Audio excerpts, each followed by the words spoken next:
All right. I believe that means we are live. Ladies and gentlemen, boys and girls, tech fans of all shapes and sizes and sorts and persuasions, welcome to another Monday morning tech chat show on the SGGQA podcast channel. The SGG is Some Gadget Guy. I am Juan Carlos Bagnell, who is that Some Gadget Guy, and the QA stands for Question and Answers. This is a live interactive show, so we can talk about news, especially the news that we feel like deserves a little bit more attention. It's why I like doing these shows on Monday mornings. Get a little time to kind of dig in a bit more, sort out our feelers over the weekend, and then come back at it fresh. Let's get our tech week started off right. I already see a ton of people in the live chat. Super stoked to see you all here. Immediately, I have to shout out Junkie. Junkie already with the super chat, kicking in €1. Thank you so much. Already getting this started and like in a big way. I'm super excited. And also, someone else was saying who's ready for the April Fool's joke? An April Fool's joke from me. Actually, this is broadcasting April 1st. I did not put together an April Fool's video for this year. I kind of have a tradition of every couple of years doing like a potato review or something like that, and I just kind of wasn't feeling it. I just really wasn't sort of on the let's make a jokey video. You're out of focus. Am I out of focus? I don't think I'm out of focus. No, I'm in focus. I think Demir, you need to get your eyes checked. Or here, I can scooch it a little closer and let's see. Put it right there. And, oops, move my hand. That's about as good as it's going to get. If it's blurry on your side, that's on YouTube. So, yes, lost my train of thought. No April Fool's joke video, but there's a lot of stuff going on. And if you want a fun April Fool's joke video, I would maybe say check out the Newegg channel. They put together an RGB CPU, so that's that. I thought that was pretty funny. Have there been any other good April Fool's jokes this year? I don't think I've seen any. I saw the voice assistant or the gaming assistant from NVIDIA. That one was okay. I don't know. I just really wasn't. The real news is so crazy, and we actually have a little bit of politics to talk about. We've got some gadget stuff to talk about. Everything has just been so sort of wild on its own. I didn't really feel like. It was a burning need to put out a jokey video. And also, I've got real work and real videos and real reviews to cut. I think we can let April Fools go this year. I'll come back next year and I'll do something fun for next year. So yeah, let's see. We've got Aditya Anil, some unboxing, bro. I should do another unboxing video because I hate unboxing videos.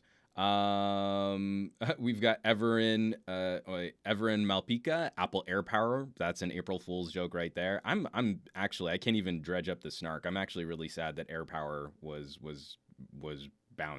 broken. That's Apple's wireless charging mat. Bandrew Says Podcast. Hey, Bandrew Says Podcast. Hey, Juan, I'm glad to be catching this live. Well, I'm glad you're catching this live too, because it's a lot of fun to have a conversation, catching it live. Steve DeRoche making fun of my broken camera sensor, and Sherrill saying it's time for a new camera. The thing is, it's my nice camera is in use, so at some point I will take some funds and get like, you know what I should do? You know what I should do is, because I've been sort of moving over to Micro Four Thirds and Panasonic and Olympus, I should just scout out some old not busted. That's my problem right now, is I have a busted camera. I just got like an old like G7, or I don't know, was there a G6? Because I mean, I really only need 1080p with HDMI output, and as long as I can kind of power it off of an AC adapter, that could work. You know, I'll start scouting that out. I think my cracked camera sensor is charming, and I like it. If PewDiePie can have like 100 million subscribers with like a 10-year-old Logitech webcam, I can make it through a broadcast with this. Busted Samsung. Damn you, Samsung, for killing the NX cameras. DTNL, apparently some news article quoted Ice Universe's joke tweet about the Note 10 having a 100 times lossless zoom camera. See, that's why I think I'm kind of not feeling April Fool's right now, because of how crazy news actually is, that it feels a little bit mean when you put out sort of a joke and then it gets picked up as being legit news, because then it's just like, haha, let's make fun of the fool. And then the person who is the fool isn't really laughing at the end of that joke. And I kind of feel like the best April Fool's jokes, everyone should be laughing at the end of them. So yeah, that's my dig. Michael Paris, Juan, I may not agree with everything you say, and you shouldn't. I do agree with a lot, though, but you make me think. That's much better than reviews. Obsessive Progressive 2310. Quick question. I have someone arguing with me. The LG V8 has 3 cameras. I told him, yeah, outside of the US. What's true? I think you mean the G8. So in the United States, the LG G8, which I hope to be going hands-on with soon, we know that it's going to be sort of officially launching. I think you can pre-order it now. In fact, you can pre-order it unlocked on B&H for like $150 off. It's the same price as a Nokia 9 PureView, my bug-eye camera phone. So in the United States, yes, it'll be a two camera phone, just a standard field of view, somewhere around I think a 26 millimeter field of view, and then the ultra wide. And then in other areas, this is what's confusing and why I don't like when LG plays games with regions, is there will be regions that get a flavor of the G8, which is triple camera. Now, what I don't fully understand is if that's going to be badged an LG G8S, or just an LG G8 in different regions, or if you have access to the triple camera, if it's only going to be, that's the only phone, or will there be like a big little strategy? You have a G8 and a G8 Plus. So that I honestly don't know. I have so much on my plate right now. I kind of have only really focused on the United States launch, because that's what I'll be getting. That's what I'll be getting my hands on. So yeah, it's I don't think it's the best look for LG when they break up features by different parts of the world. I think it was a stumbling point for the G6, and it looks like we're kind of doing the same thing again with the G8. But from everything I've seen, I think the G8 will still be a solid phone, even if it doesn't have that zoom sensor. I'll have way more to say about that when I can actually get my hands on one. From Sherrill, eBay has a lot of GH3 on sale, even some G4s as well. Great. I'll look them up. Actually, like the more people complain, the more it makes me want to like pop off the lens and maybe put more scratches and cracks on this camera sensor, and then do the podcast with that. From Thumbtack, I have never seen a good April Fool's joke. Oh, I'm sorry, Thumbtack. There have been some good ones. I still think one of the all-time best tech April Fool's Day jokes, I want to say it was about 4 years ago now, maybe 5, was when Google did the YouTube Awards. And they did something crazy. They did like I think it was an 8 or 10 hour live broadcast with hosts reading off the nominees for the YouTube Awards. And the only thing you needed to do to be nominated was upload a video to YouTube. So basically it was an infinite number, not infinite, but like a near infinite number of nominees. And they actually did the live broadcast, reading off the title and like the first couple lines of the description of real YouTube videos for an entire day. That's amazing. Still, all time, hands down, absolute best April Fool's joke, because it was like an actual love and celebration of the YouTube community back when I think Google used to care about the YouTube community. Let's see.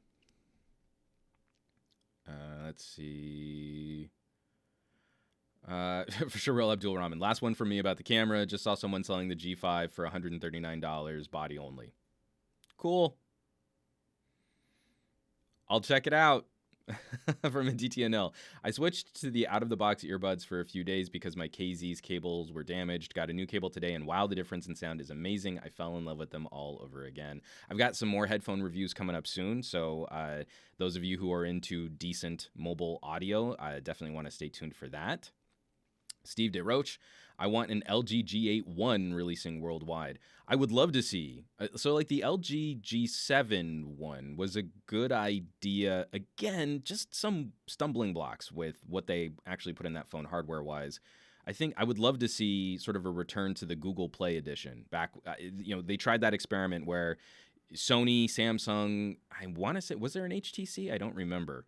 But they would put out a version of their phone that was just as stock Android as you could get. And then it was supposed to be updated and supported through Google. I'd love to see a return to that kind of experiment. From Lamico Cardenas, what up, though, Juan? Isn't all phone manufacturers doing the same thing? I'm actually producing a video on this right now. It's kind of talking more about phone value, because I don't know that I love some of the games that Samsung played with the launch of the S10. They're crazy. I mean, it was a good deal. No one's faulting Samsung for giving consumers a good deal, but like those insanely high trade-in values for older phones. Then you launch a phone that's $900 MSRP, but that's not really what the market will bear.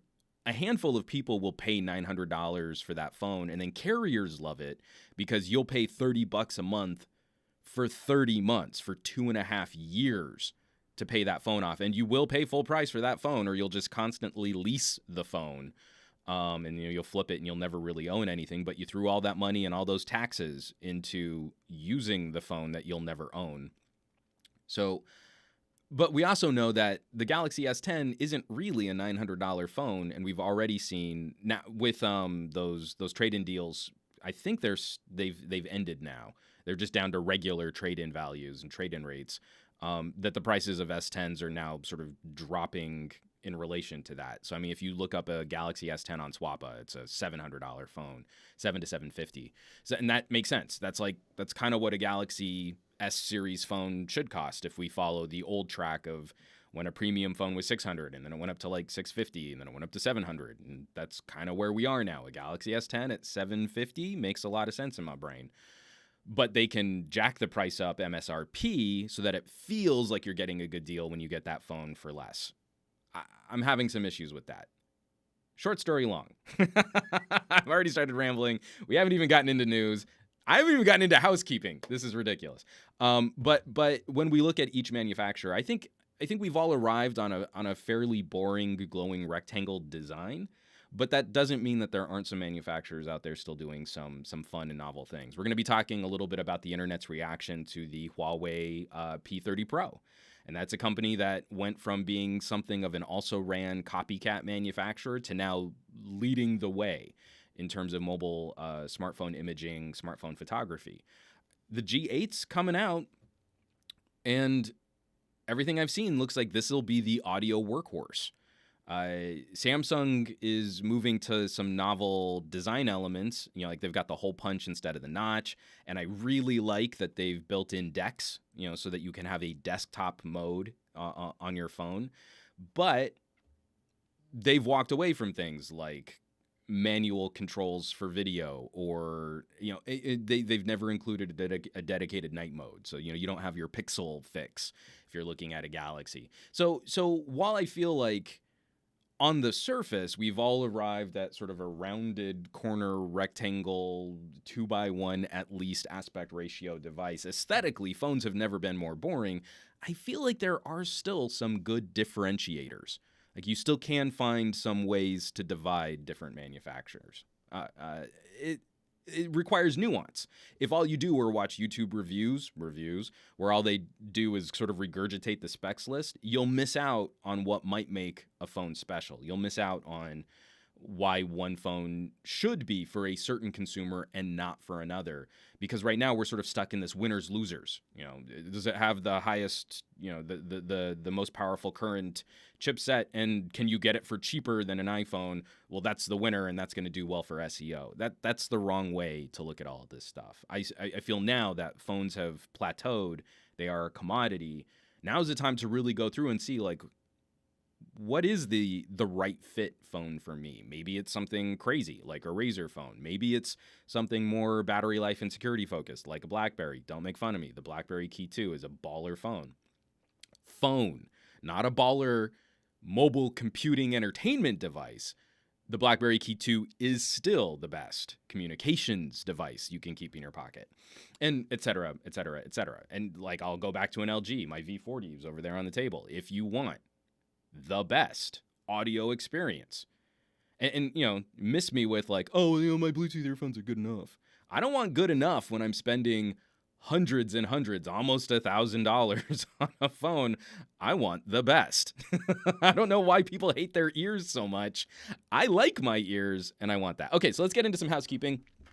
I had a whole bunch of stuff go up last week, some fun accessory reviews. I've got like a little doc coming out. If you're a member of the Patreon, we did a State of the Patreon. I did a 2-hour broadcast on Friday, just breaking down where we were, some of the goals coming up for the channel, some of the future products that we're going to be reviewing.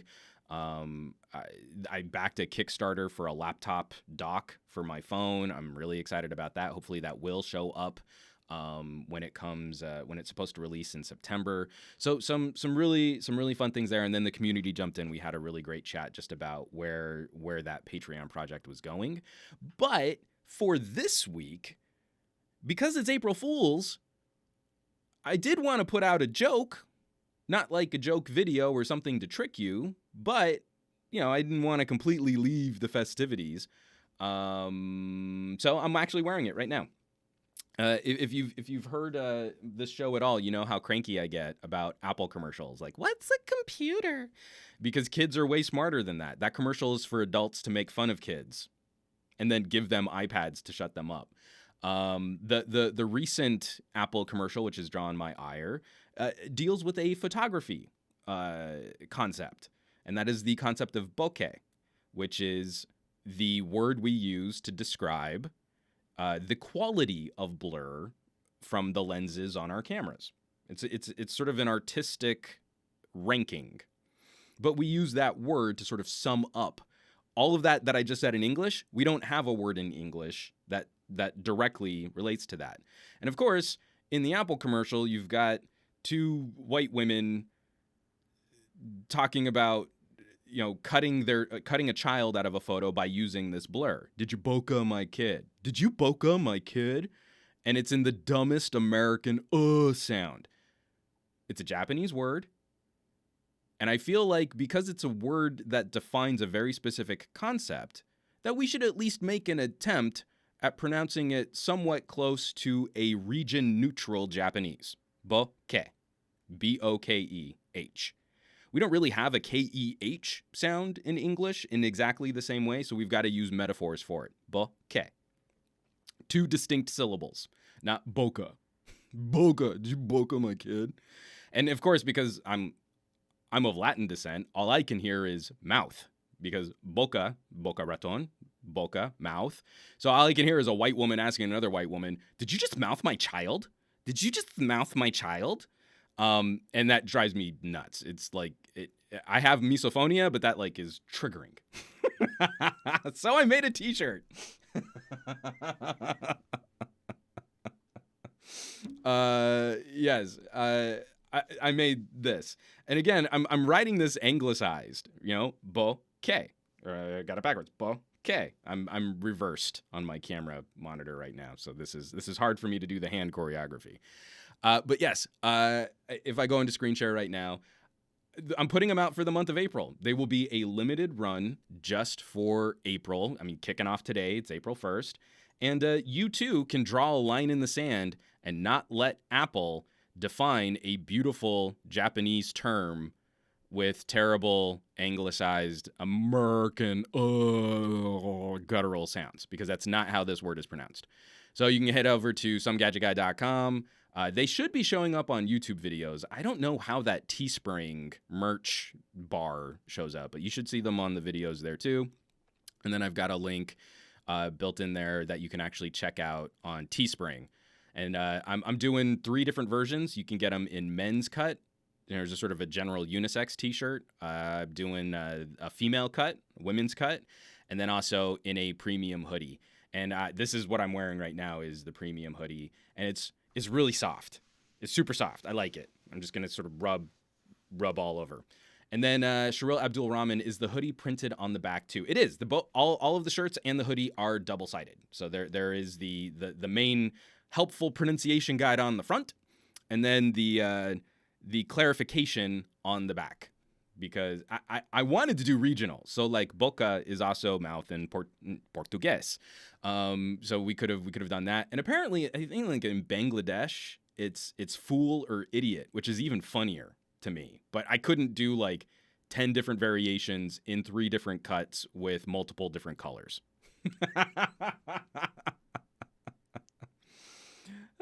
From Dave Bo9, doesn't the head of Apple hardware pronounce it Bokeh? So there is a regional pronunciation of Bokeh, Japanese. If someone was breaking it down for me, and I want to say it's Eastern Japan. I'm totally not remembering this and not doing it justice. Where there is a subtle up inflect. I believe in Northern Japan that KEH sound has just a little bit more of a K artifact on it. So you could have Bokeh, but that's not sort of Japanese standard from what I understand. And when I've done whatever copious amounts of video research I've done, especially like the guys at Digital Rev who went and asked a bunch of Japanese people how to pronounce this word while holding Canon cameras, the closest is Bokeh. But then they explained sometimes it's a bouquet, where it almost sounds like a bouquet of flowers, like a bouquet of flowers. So again, there are regionalisms and there are differences, but when we're sort of trying to hone in on how this word should not be said, it is not American Bokeh. That is wrong. So, yes, that's where we're at. And I absolutely despise that Apple commercial, and it just feels a little tone deaf to me. It would be like me going to a German person and saying, what's that word that describes your sense of joy over someone's failure? And then them telling me that word and being, oh, you mean shooty fruity. Shooty fruity, that feeling where you're happy about someone else's defeat or someone else's loss. Shooty fruity, right? And they'll be like, no, it's schadenfreude. And then you're like, oh, no. See, I'm American, and I heard someone else pronounce it shooty fruity, so that's what I'm going to call it too, is shooty fruity.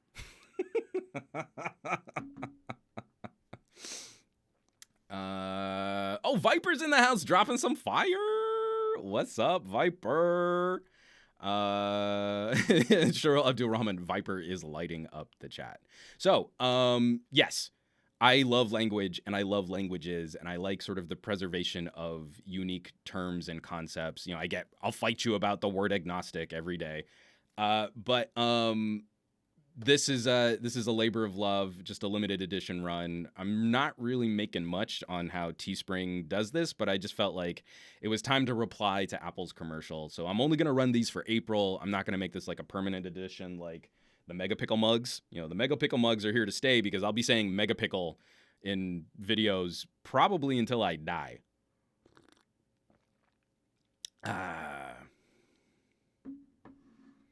See, Aditya Anil. No, it's shooty fruity. It's not schadenfreude.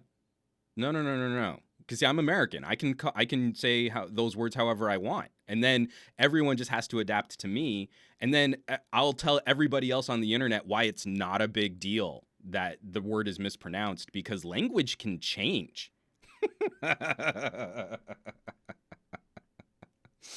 All right. Let's get this up. Ronald Collins, I have a fire extinguisher in my truck. Don't be extinguishing fires on this. This podcast is straight fire.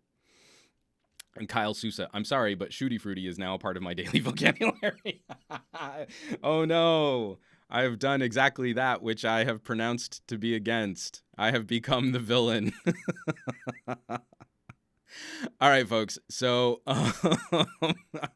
I got to jump into this one. This is not an April Fool's joke. This is quite literally one of the biggest news stories that I really don't feel got quite as much love as it deserved last week. I'm mad that I missed the announcement for this this piece of news when I was doing the live broadcast. Last week was kind of a crazy live broadcast when we had Enabong Etta from Board at Work.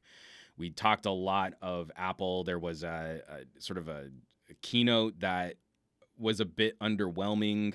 We can spend some time at the end of this podcast if you guys want to revisit that and just kind of sum up some of those thoughts. But I feel like it's been pretty well discussed. Now, I am an old school video game gamer. I like it when you can kind of tap into my sense of nostalgia. I was ridiculously emotionally excited to hear the news that after well over a decade, we are going to be getting a new Vampire the Masquerade game. I know I'm doing the build up on this super silly. I am not joking. I did get a little choked up. Vampire the Masquerade was my role-playing game, tabletop. I hated LARPing, so I didn't LARP Vampire. But I played the tabletop game. Under me right now is my garage. And in my garage, I have 2 large comic book storage boxes filled with Vampire Vitesse, Vampire and Jihad, back when that was sort of an inappropriately titled original game name for the game. Just filled cards, tons of cards. The sort of Magic the Gathering style card game. I flippin' loved it. I loved playing a Giovanni. I Brujas are fun and Nosferatus are cool, but it was either Tremere or Giovanni, and I absolutely loved this game. This game was awesome. And then a video game came out, Vampire the Masquerade Bloodlines. And the game was an amazing story as the developers put out this game following all of the White Wolf rules, all of the different vampire clans. They tried to do a TV show based on this game. It didn't really work, but the game was beautifully well considered. It was extremely ambitious for its time, and the game developers immediately went bankrupt after the game came out. So the game originally launched in a horrifically broken state that then sort of a fan community, loose developer relationship built it, and you can get these mods that fix the game. In fact, you can go to GOG, goodoldgames.com, GOG.com. You can pick up the original Bloodlines, and when you buy it, it comes with the fan-developed patches to fix the game. Awesome. Just awesome. So, I am insanely, just ridiculously excited for the news that we're going to be getting a second one. I'm probably going to demonetize my my podcast right now, but I'm going to screen share just a little bit of this as we fire it up. I'm not going to do anything hokey. I don't know if YouTube can play this while I'm doing the stream at the same time. Watch as this all comes crashing down around me. But we don't have any real hard news. We do know it's going to be sort of the same approach. You have different clans of vampires. Each clan of vampire has different strengths and weaknesses. And it's going to have sort of this dark, gritty, urban, modern vibe for a vampire story. I'm hoping that they're incorporating some of this, which looks kind of like a Dying Light, lots of parkour style gameplay action. But really what I'm hoping for is that first-person action RPG, dungeon crawler, spell casting, drinking blood, and lots of sexual undertones, and just dark and gritty with a little bit of a detective noir feeling. Like, this could be epic. I'm really getting worked up about this. This might be one of the only games I pre-order, which would be a big thing for me. I like the current trend in gaming, like a lot of co-op or battle royale, stuff like that. Not really my bag. So I'm becoming more and more a story driven or just like indie game player. Like I've been playing a ton of Ape Out, and Ape Out is brutal and awesome, and you should totally get it. It's like $15 on Steam. I digress. This is freaking awesome. I just, again, we make jokes about games like Half-Life 3 or like Duke Nukem Forever. It took forever and then it wasn't great. I'm really trying to keep expectations in check, but it's really difficult when this was a huge part of my teenage, wannabe goth. I never shopped at Hot Topic, but I did do a lot of like electrical tape and combat boots and big pipe leg baggy jeans. Those photos have not aged well, but this game could be epic. And if you want Vampire the Masquerade, again, I think you can pick it up for something like $5 or $10, good old games. If you do, I don't think you have to play the whole game. The graphics are totally outdated. The gameplay mechanics are anachronistic for our time. Like we've refined these types of controls and these types of gaming experiences. But early into your campaign, there is a side quest where you have to go and get information from someone in a decrepit hotel that's falling apart. And it still has. This isn't the fog of my memory. Like I went back and watched videos on this, and it brought me right back to how effective this was. But when you get to this hotel that's falling apart, it's haunted, and they have these sequences of like the history of the hotel, sort of portrayed by the ghosts that still live there.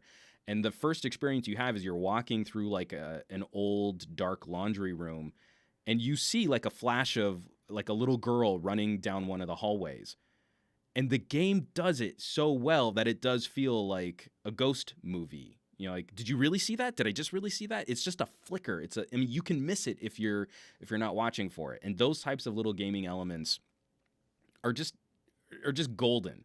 There's a part of me that says like you could probably put the game down after you finish the haunted hotel sequence. That's like a shining high point in game design for its era. Not for today, but for its era.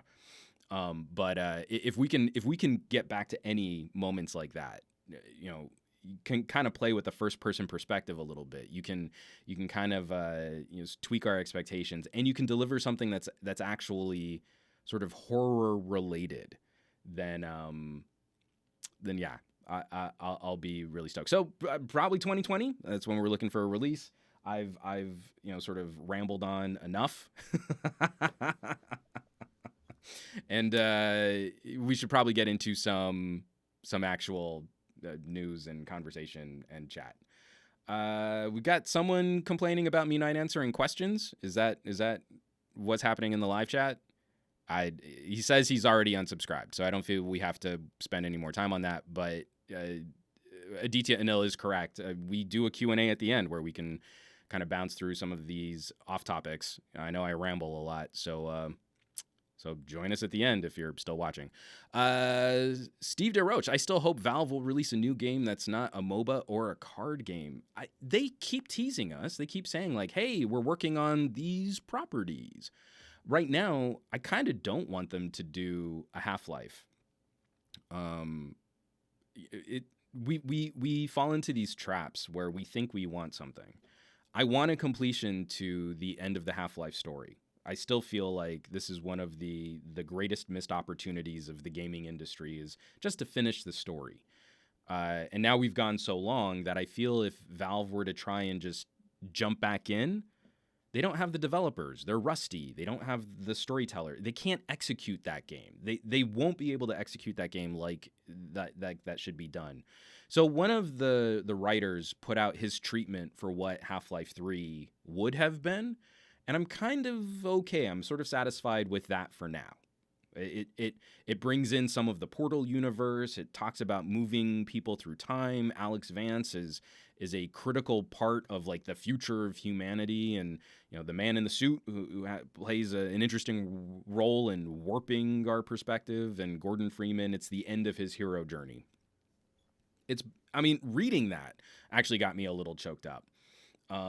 Again, talking about video games and their ability to sort of move us and to tell a story and to put us in that story, and we get to feel like we're affecting that change. But now if Valve wants to get back into making games, I hope they start small.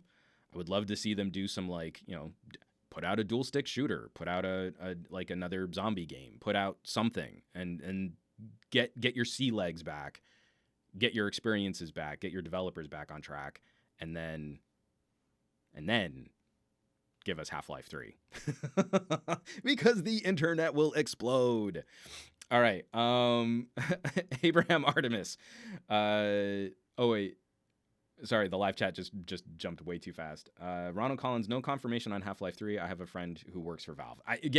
That's just sort of, I know a lot of people have been saying, I want Valve to put out more games. That instantly links with Half-Life 3. And I'm saying don't. I mean, I don't want that. I don't want them to do it now until we know that they can execute a game well. Let's see. Peter, what's the difference in audio jack quality between the LG G7 and the V40 was his question. I have a video on that. If you go to youtube.com/Juan Bagnell and you search for V40, you'll find exactly that video and you can watch that. Kudos. Abraham Artemis, Juan discussing Half-Life. Half-Life 3 confirmed. Wait a minute. On Juan's shirt, there are 3 lines of text. 3 Half-Life 3 confirmed. There you go. Confirmation. All right, let's get into some other news. One of the things we talked about last week with Enabong Edo was Google Stadia. I've heard it so many times and I still can't remember. I want to keep saying Stadia. That's Google's game streaming service.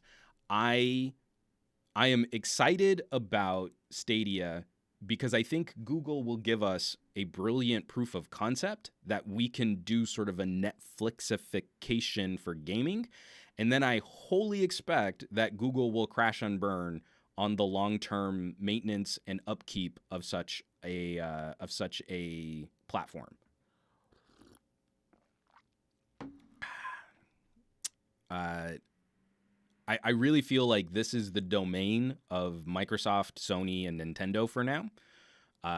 If anyone else is going to step into the fray, maybe like a Steam, Steam Link has been getting tweaked, has been improving. Steam Link is a perfect sort of, if they can make Steam Link server side so that you don't have to run the game from your PC and then play it over another internet connection, then I feel like even they will have an argument for doing this better than Google might.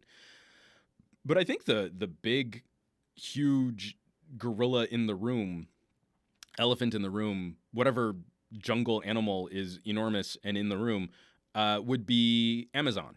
So Amazon leveraging their Twitch infrastructure to do something similar. Amazon cutting deals with game developers and game publishers to create a streaming service that ties directly in with a stream sharing service. So you can watch gameplay, click a button, join that game.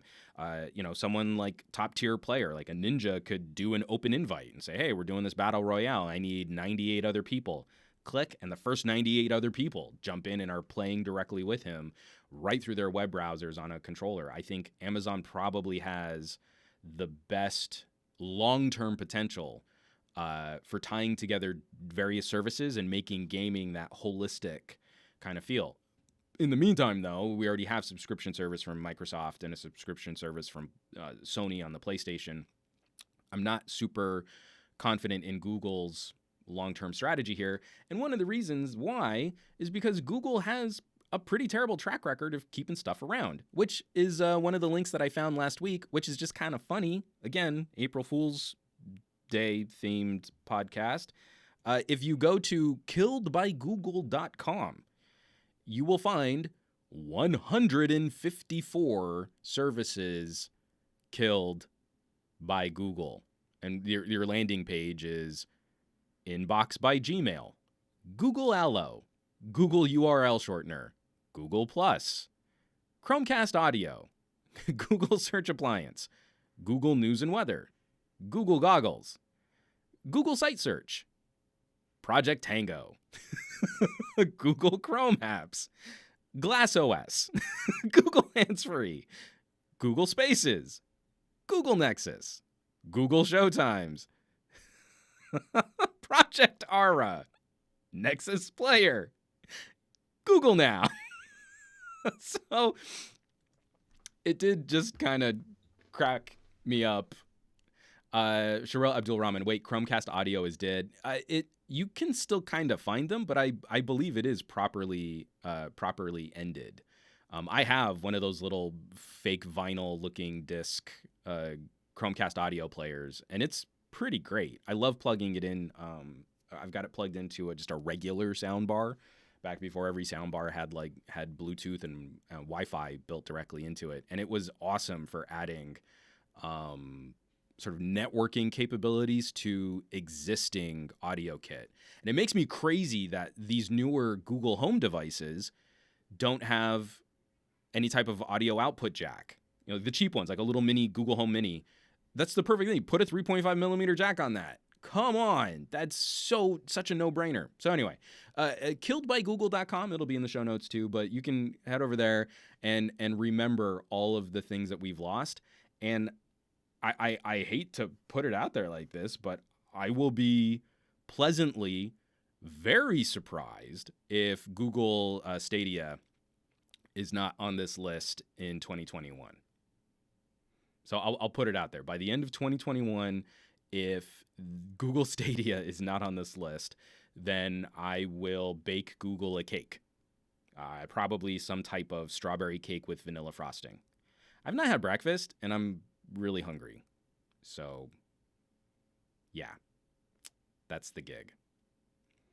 Total Tech, coming soon, Google Voice to this list. Man, I hope not, because I live through Google Voice. Again, for as much as I'd like, we should break up Google, or we should look at regulations, or some sort of union, monopoly busting, blah, blah, blah, blah, blah. Just don't take away Google Voice. I need my Google Voice.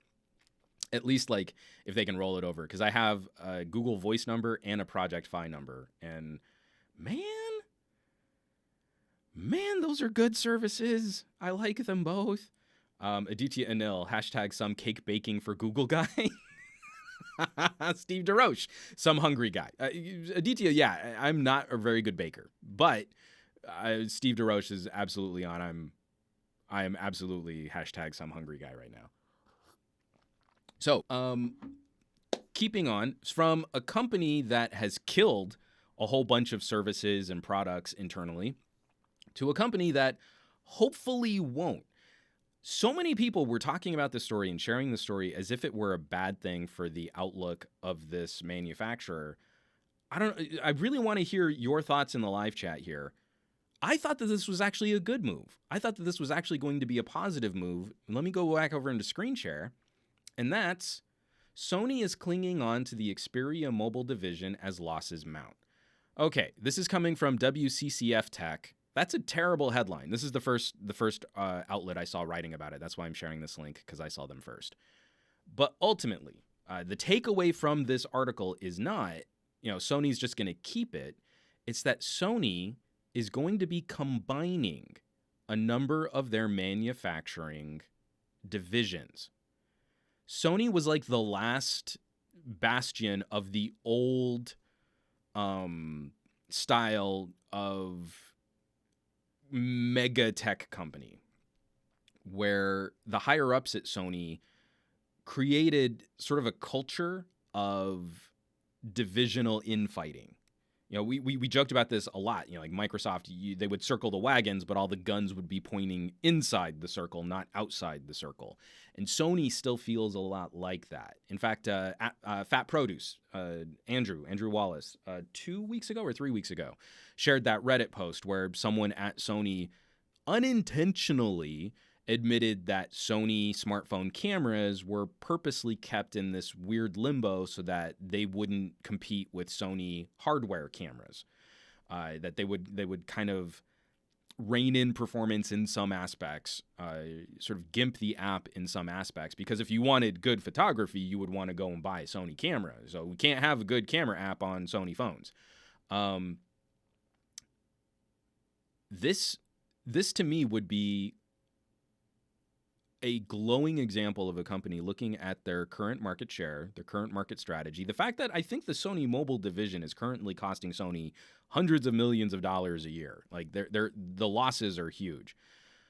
But that doesn't mean you just abandon. That doesn't mean you just walk away. that Sony brand, that Sony label could still stand for something. And especially in a world where Sony mirrorless cameras are just destroying the competition right now, that to me would be an exciting development. Put the people who are in charge of that Sony camera division, which is wildly successful, have them actually work with the PlayStation team and iterate on a mobile device that can leverage both of those crazy great advantages. You know, just like we were saying, we're entering into an era where game streaming could be a legit thing, where a Sony server could run that PlayStation exclusive, and all you need is a data connection, and you could send that to an Xperia. That kind of synergy would be amazing. Just think about how many PlayStation fans there are out there who would jump at the chance to do their PSN gaming over a dedicated device purpose-built for that kind of relationship, for that kind of synergy. That's a huge if. I still feel like Sony will probably fail at that kind of synergy. Like, I'm not saying that this is in any way a foregone conclusion, but this to me is not a bad thing. Keeping the mobile division, executing on some interesting concepts.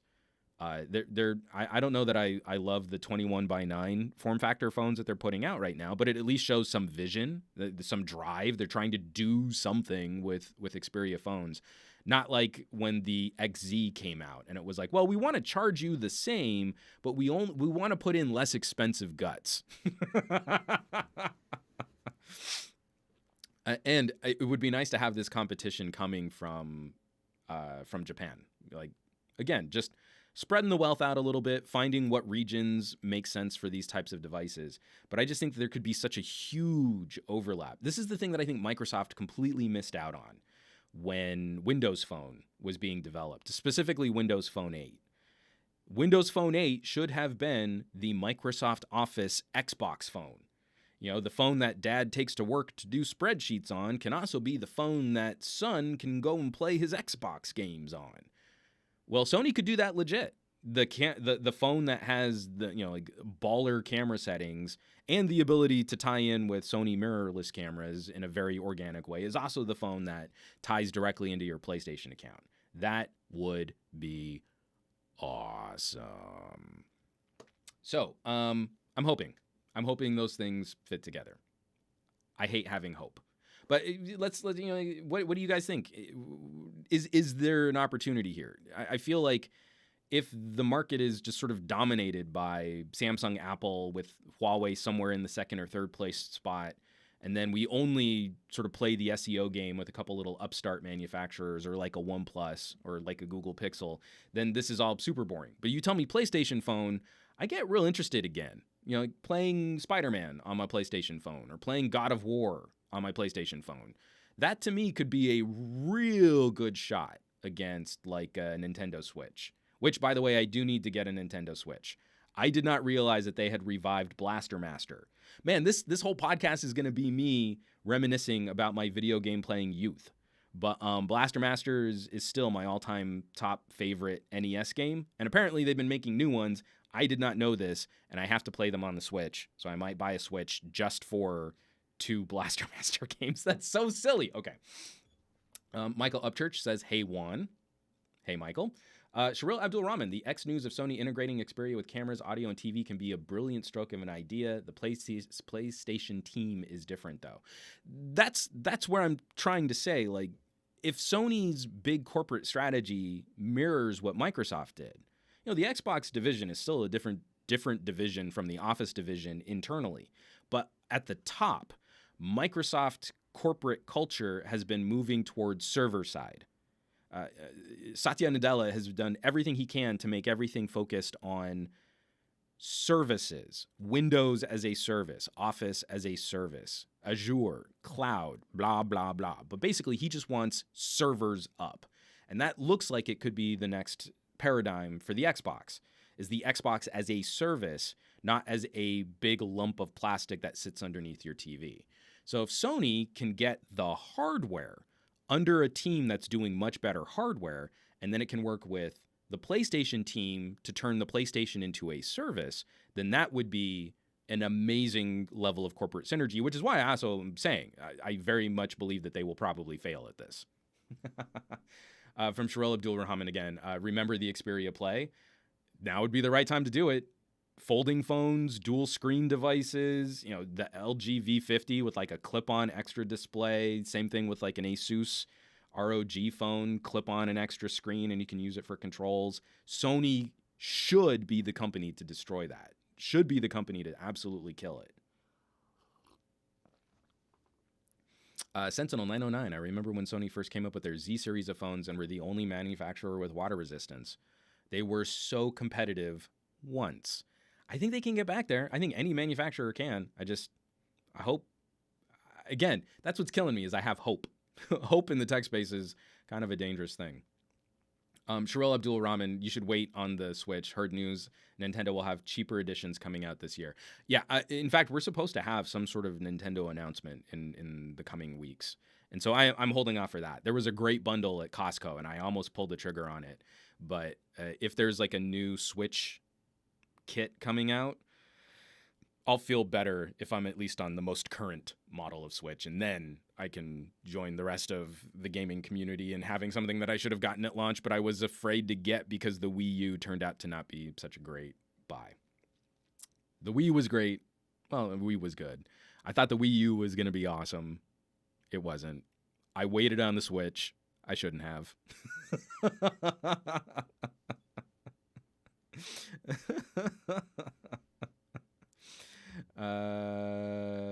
John Brophy, didn't Sony try this already years ago with the Xperia Play? That didn't go so well. That's what's frustrating is like we should expect the first generation of any type of game, of hardware, gadget, of any type of streaming service to be bad.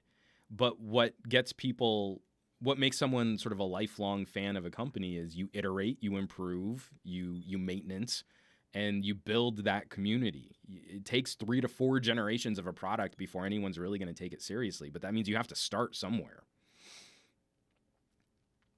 FE1538C. Sony, 1 step forward, 2 or 3 steps back. Because opposites attract. Steve DeRoche. Sony can be releasing a follow-up to the PS Vita. Nintendo can't be the only player in the portable gaming device market. See, that's why I think people make fun of me for wanting gaming phones to be the thing. But your phone is so stupid powerful. So many consumers are barely scratching the surface of what those mobile devices can do. I mean, you're walking around with like $1,000 top-of-the-line premium smartphone, and you're like Snapchatting and checking Instagram and poking on Twitter and Facebooking. Like, again, it was like how we used to make fun of people. You're going to buy a $3,000 Mac and then use it for Facebook. And that's what we're doing with phones now. We should have other services to tap into this power. And if like game streaming is something, then that gets me a little bit more excited about 5G. That gets me a little bit more excited about Wi-Fi 6. Networking becomes a really big deal. We just need a lot more infrastructure to take advantage of it. Which we have a couple stories coming up on net neutrality, as I've already run this podcast super long. I'll blitz through the politics. I promise. I won't spend a lot of time on that. But that to me is like, man, it's a no-brainer. I don't get it. They would be expensive devices, but I think you would have huge profit margins, and you'd get like you would build a crazy great community, loyal fan base. It just seems like a no-brainer to me. Let's not keep having, if our phones are really sort of going to be tasked with being mobile computers, like you can plug it into a laptop dock, or you can plug it in, make it a desktop. Your phone is powerful enough, way more powerful than a lot of entry-level desktop PCs. Then we're missing these opportunities to really expand the scope of what these things can do. Bandrew Says podcast. That's my thought about the iPad Pro. It's insanely powerful, but there's not proper apps to really take advantage of that power. We need Logic Pro and Final Cut Pro on the iPad Pro. And again, not these sort of like halfway steps. But the iPad should be able to recognize, able to see what it's connected to, and then open up for that stream. Sorry, I'm really clumsy here. But, if I have a phone it knows it's a 6-inch screen at a certain resolution. And I plug it into a dock, and then it goes, oh, well, now you're connected to a 13-inch display or a 27-inch display. So let's open up what you can do on it so that you can work better. And app developers have been working to try and do some of that. Like Power Director on Android has sort of a Chrome OS awareness mode. So when you use it with a phone that has a desktop mode, it changes the layout so you have better organization for how you're editing video. That's a baby step. We should have that at the OS level, not putting that on every individual app developer. But we should have it. This hardware is powerful enough to do it really well. Why so many people? EMD Music, is the V40 audio that much better than the V20? Why are so many people asking about V40 audio right now? I mean, not that I don't want to talk about V40 audio. I make a lot of videos about V40 audio, but because I make a lot of videos about V40 audio, go to youtube.com/Juan Bagnell and search for V40, and you will find the answer to that question. You can do it. I believe in you. You've used a web browser and YouTube well enough to find me now. I'm sure you can join me on the videos that I've already produced. Okay, moving right along. Excuse me. I do not have a Huawei P30 Pro. I'm a little sad about that. But there's a part of me that's also a little glad that I didn't jump in on the rat race of P30 Pro coverage. The explosions of videos that came out. Unfortunately, I was not able to book a flight to Paris on my own dime to go hands-on with the phone to try and do some coverage of it. And that's kind of Huawei's strategy, is it's sort of like whoever can show up to these press events are the first wave of people who get the phone. And now that I'm back, I'm in the United States, and I'm still not entirely clear on what the shipping, because I'm probably gonna have to import it if and when I do finally get my hands on one. But in the meantime, we had an explosion of P30 Pro coverage, and increasingly, I'm not really enjoying trying to be a part of that rat race. I will still play that game if I get something under embargo, if I'm under an NDA. If I get something early and I'm not allowed to talk about it, and then a day opens up and then bam, you can just dump all of your videos on that day, then I'll still play that game. But when it's something a little bit more open-ended, like we know MKBHD is going to have the phone for a month beforehand, and then everyone goes to Paris, and those of us who don't get the phone under that kind of embargo all scramble and rush to try and put out videos following the event. I don't like that. That's not fun, because I feel like you get a bunch of videos that don't really cover the phone well. They're all just sort of regurgitating the same talking points, the same press release bullet points, and then it still takes like another month to get good coverage out of that gadget. So kind of like what I'm doing with the Nokia 9, I feel like that's going to be my strategy moving forward. When I get a phone, I'll probably do some sort of early impressions, first impressions, after a couple days of using it. But then I'm likely going to sit on it for a while I wait to see what kind of support it gets, while I really use it. Like I have my SIM card in there and I use it as my daily driver for a couple weeks. And then hopefully there's a camera update. But if not, after a month, I feel like that's enough time for a manufacturer to address any issues. And then I'll produce like the super deep dive camera reviews and stuff like that. So I will at some point go P30. If not, I'll definitely go Mate 30. I tend to like the Mates better than the P series anyway, because that's where you get the real chipset improvement, and then it catches up to the camera improvements from the P series.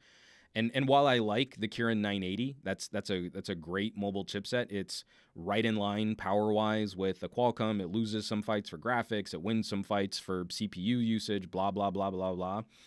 That, if there's a Kirin 990, that's the one I'll want to spend more time with. But I kind of feel like Andrew Wallace, he sent me this tweet, and it really summed up sort of the internet's response to, are you going to load?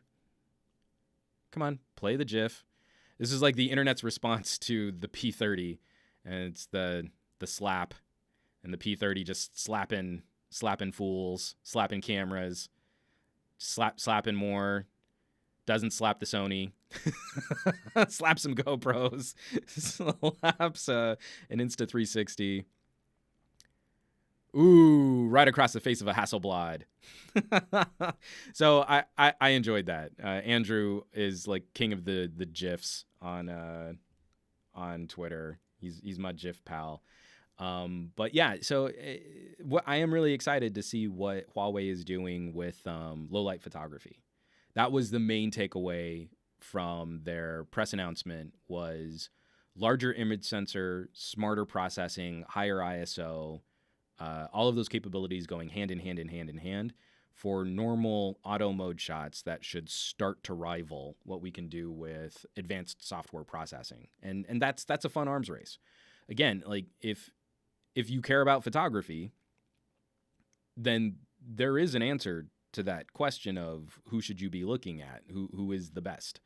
And I think right now Huawei is well ahead of the curve for still photography. Like this is the Hasselblad of phones. What I'm hoping to see is if they're able to leverage any of this to improve their video, because I feel like Huawei has still been sort of second tier, B tier for video. But man, when you look at the still images that come out of their phones, they're just absolutely incredible. They're just gorgeous. What do we got in the live chat here? Sherrill, I have to say Huawei is stepping up their patch schedules, though. I had March's patch in the first week of March. That's pretty good. That's another thing I'm nervous about, is if the phone gets any kind of USA release.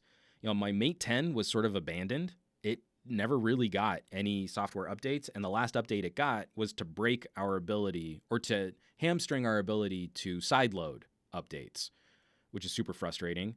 I'm still waiting on View 20 software. The Honor View 20 was supposed to get these updates to make better use of the time of flight sensor, and I still haven't gotten any updates there. It's a little frustrating when they're sort of region locking things like software. And I don't like having to jump through hoops or flash or try and unlock or root or anything like that. So I'll sit that out.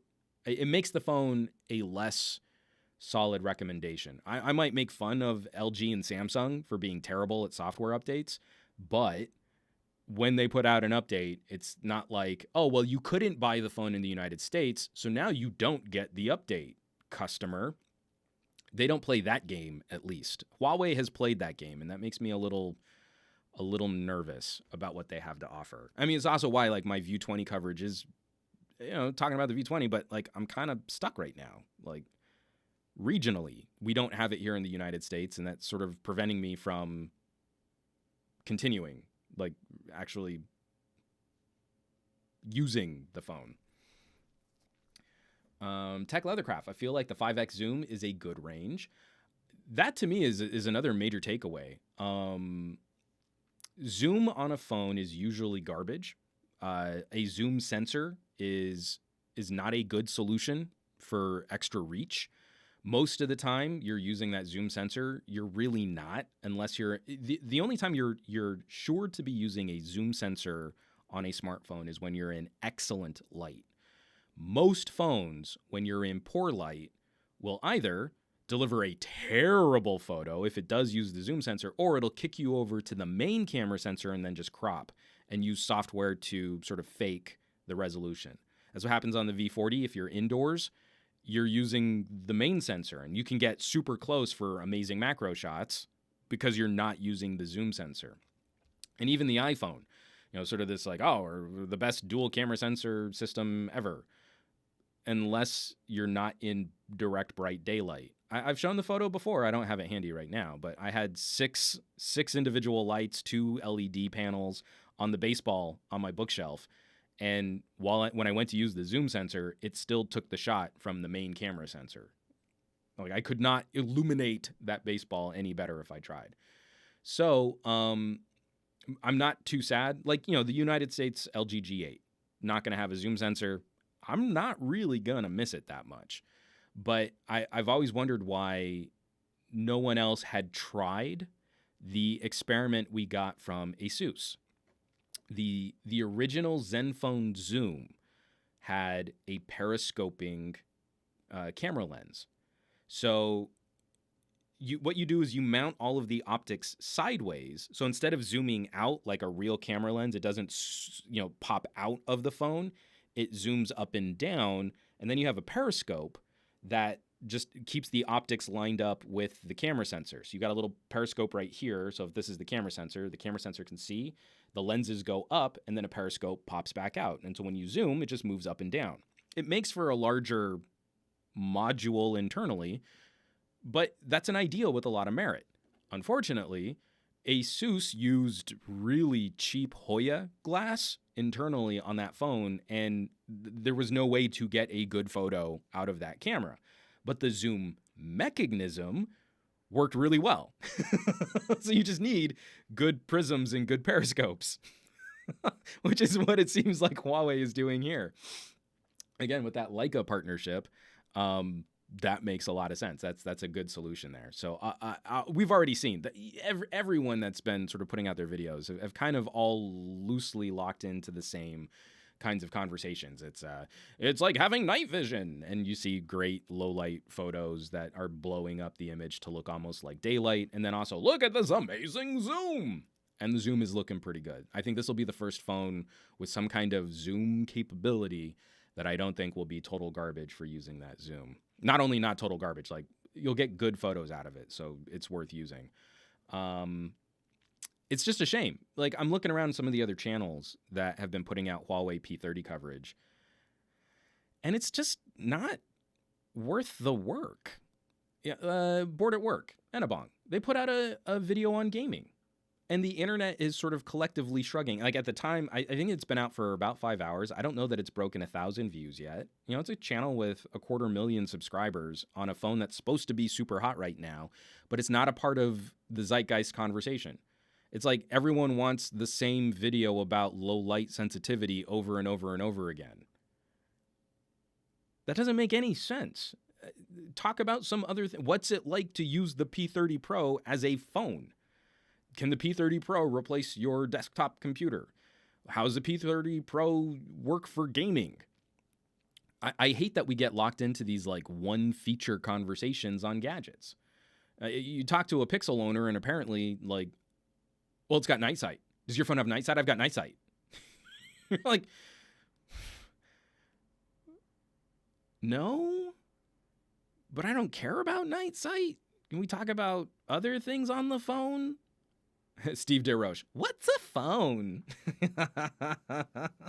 Yolanda Rowe, how true is this? Hoya has not been the best thing for many things photography related. Okay, I'm sorry, that's sort of like not an inside joke, but if you're into photography at all, I think everyone has gone through that moment. You want some type of lens filter or adapter, or maybe like a speed light or a camera body flash, something. And you're like, like I've got a Canon Rebel. I need something to change up this hardware, but I don't want to spend professional quality pricing to get this type of feature. Hoya has this. Let me try that. And then you get it, and it's absolute garbage. I think everyone has had that experience. Like Hoya glass, terrible. Hoya accessories, awful, cheap, plasticky, fall apart on you. But they make so much money off of those hobbyist photographers that just haven't learned better yet. And so then it's just you like, well, I'll never buy anything from them ever again. And then to see ASUS fall for that. Hoya, they're a respected photography brand. We'll use them for the lenses in our amazing technological achievement of a periscope telephoto phone. Oh, that was a bad idea.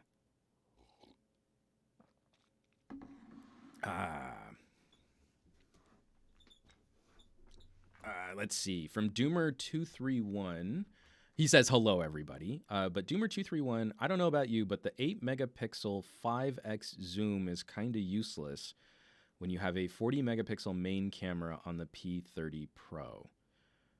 I mean, it is and it isn't, because when you use the P30 Pro, when you use any of these super high resolution camera sensors, a lot of what they're doing is sort of a pixel combination or pixel binning.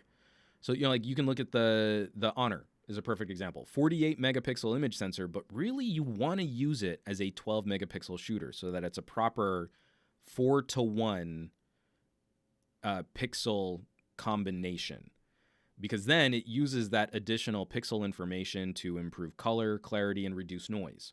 You can get a really good noise profile out of it. You squish that image down and you end up with a much easier to edit, to share image. You can get the 40 megapixel image.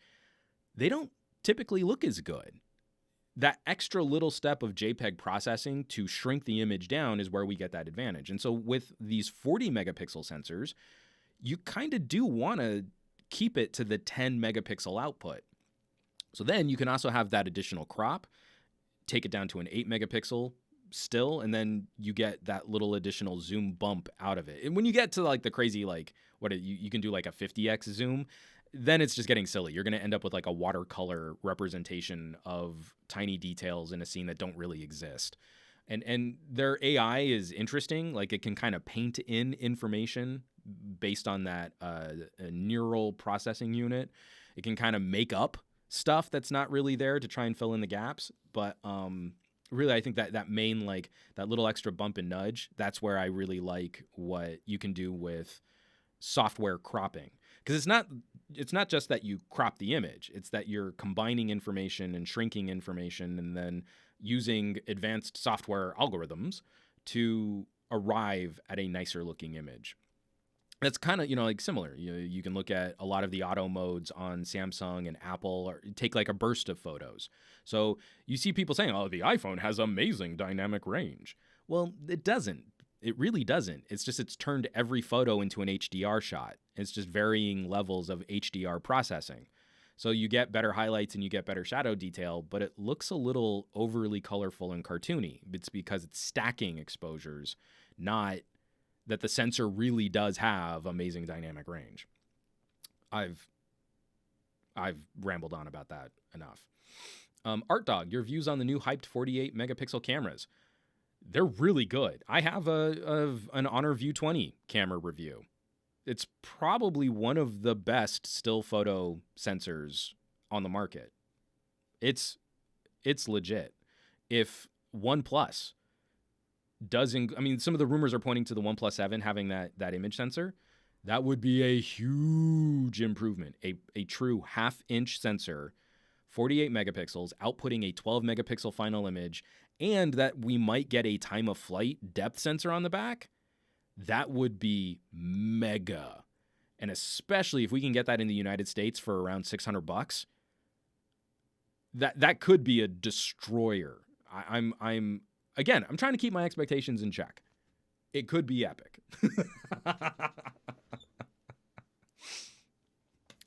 So, let me get this. Pop my back here. Whew.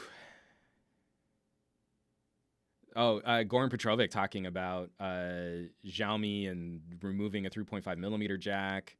It's a bummer. It's not justified in any way on any phone. Galaxies are living proof, still among the best and definitely best rounded flagship phones in the world.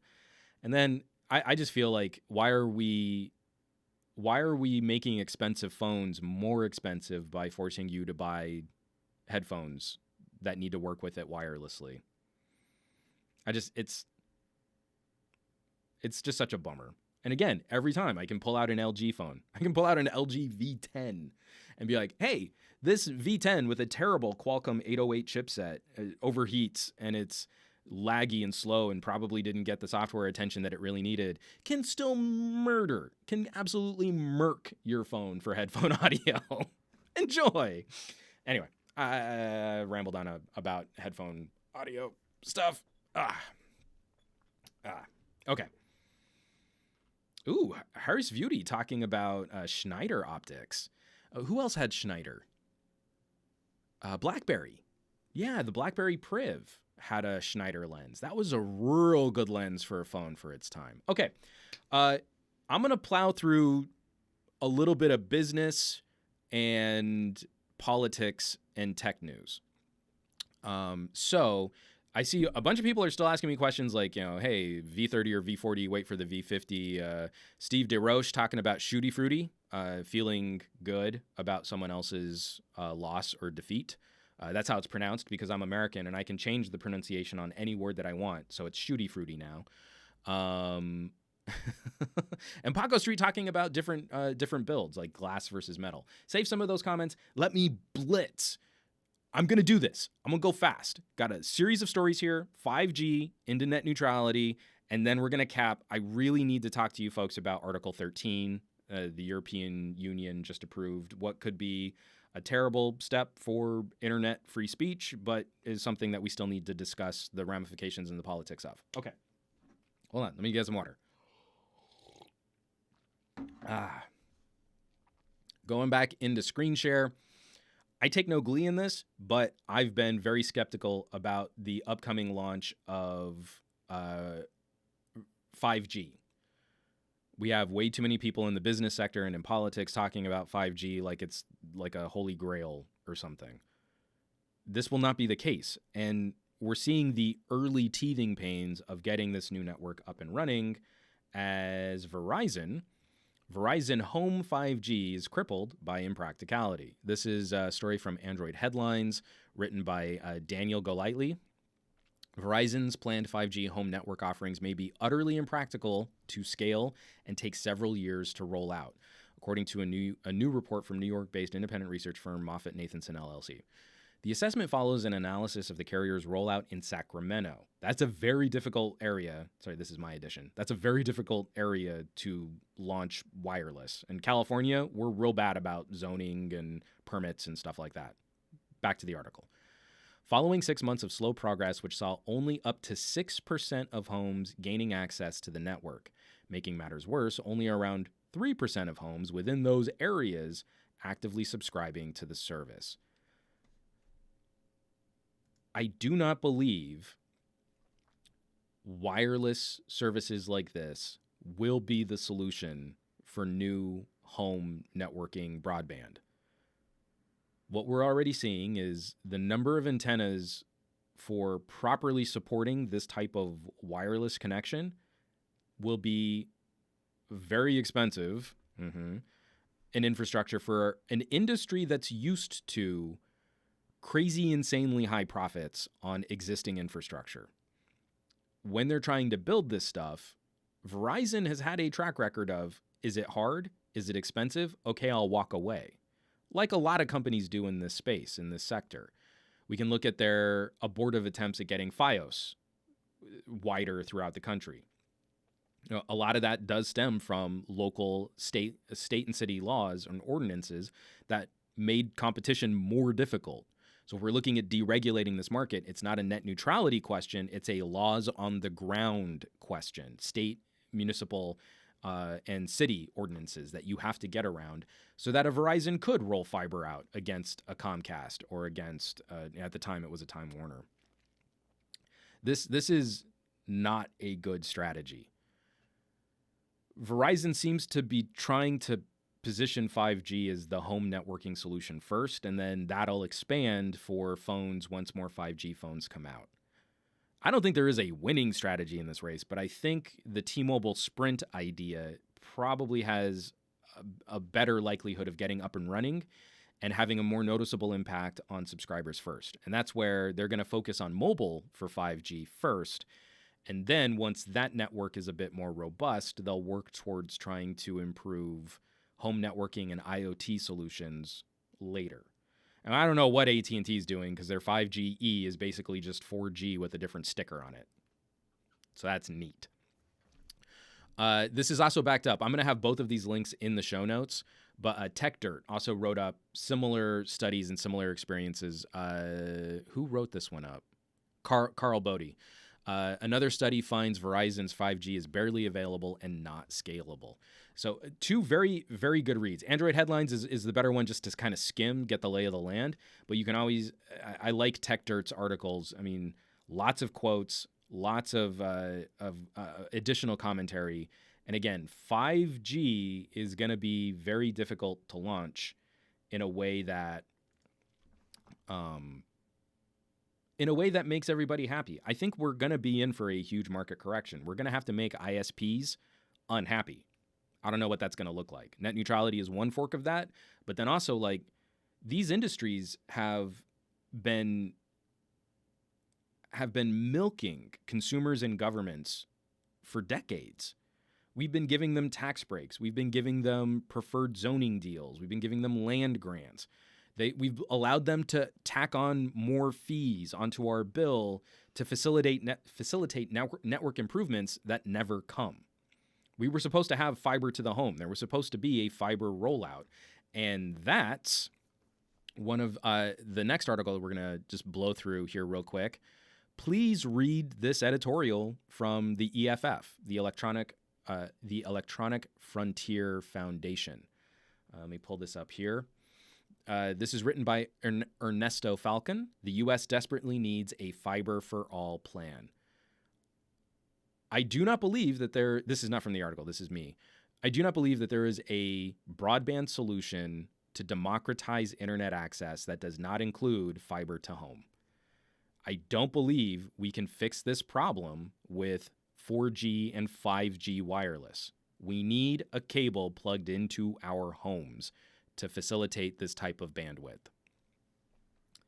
So I'm not going to read through all of that or comment on it.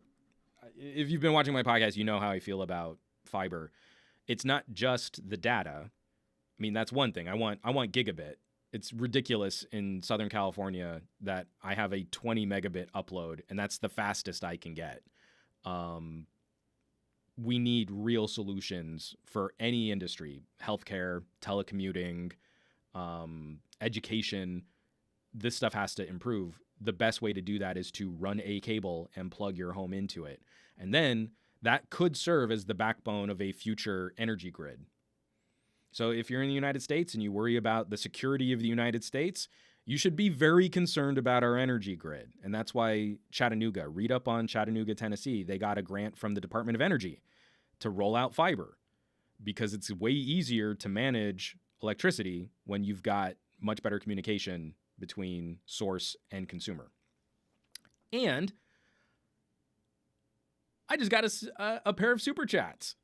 Look at this. Bandrew Says Podcast kicking in a little scratch, and Steve DeRoche. Steve DeRoche, who built me the amazing intro that I use on the video version of my podcast, kicking some over. Guys, thank you so much for supporting this podcast. I can't thank you enough. This is so much fun to do, and I really appreciate that. Thank you. Thank you very much. All right. Because I want to keep going here. I'm making good time. I just did three articles, 2 5G commentaries, and an editorial on fiber to home in like less than 10 minutes. That's like a personal record. From Michael Paris, what about states that legislated bans against local community broadband? So a lot of those states tie in different tiers of legislation.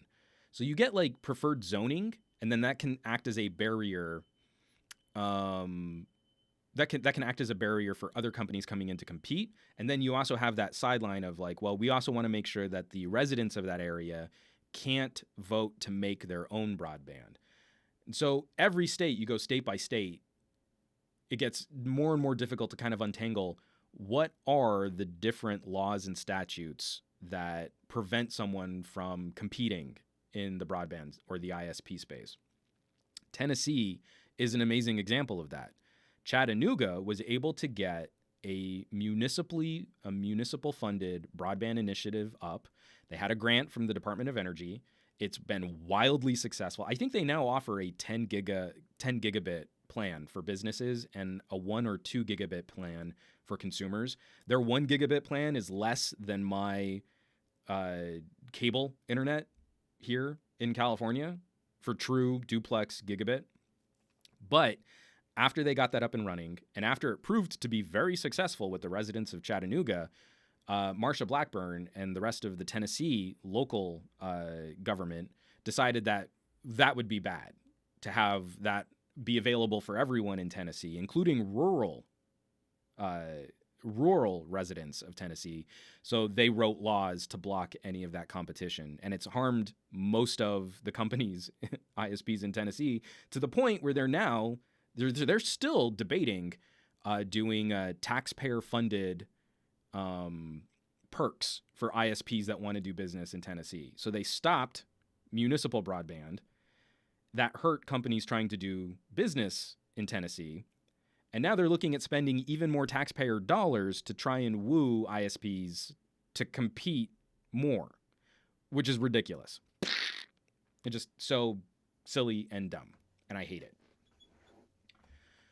From Dave Bo9. Juan, do you know of any resources we can research in our area to see if they allow community-owned broadband? Unfortunately, I don't know of a good list, but I would start by reading up on some of the work by the EFF.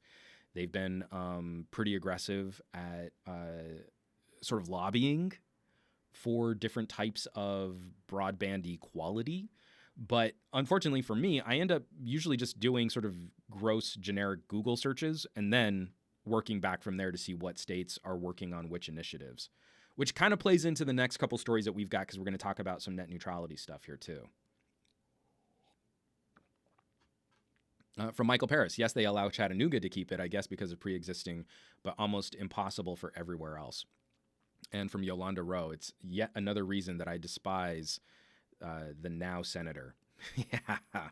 Oh, yeah. I am not a fan, especially because, I do come from, I'm a crazy bleeding heart leftist liberal snowflake. But I come from a pretty conservative military background, and this flavor of conservatism is not what I grew up with. And I'm liberal for very conservative reasons. And a major part of that is business and competition. And I feel like if businesses refuse to compete and the people vote, well, we're supposed to care about states' rights. States' rights are citizens of that state exercising their right to vote on something. And so if Verizon, if Comcast, if Spectrum decide that rural Tennessee isn't economically feasible to deliver broadband, then those citizens should be able to roll their own. That to me is like the definition of American.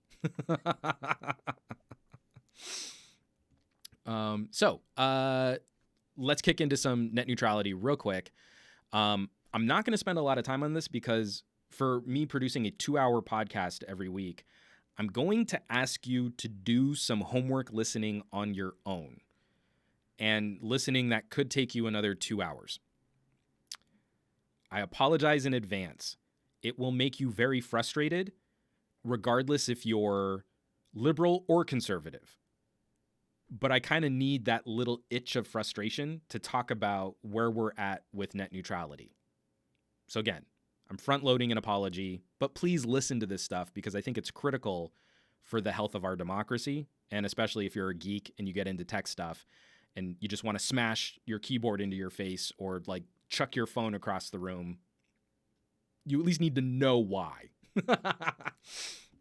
Okay, so this first article is a write-up of what's going on, and this comes from Motherboard. Let me kick into here.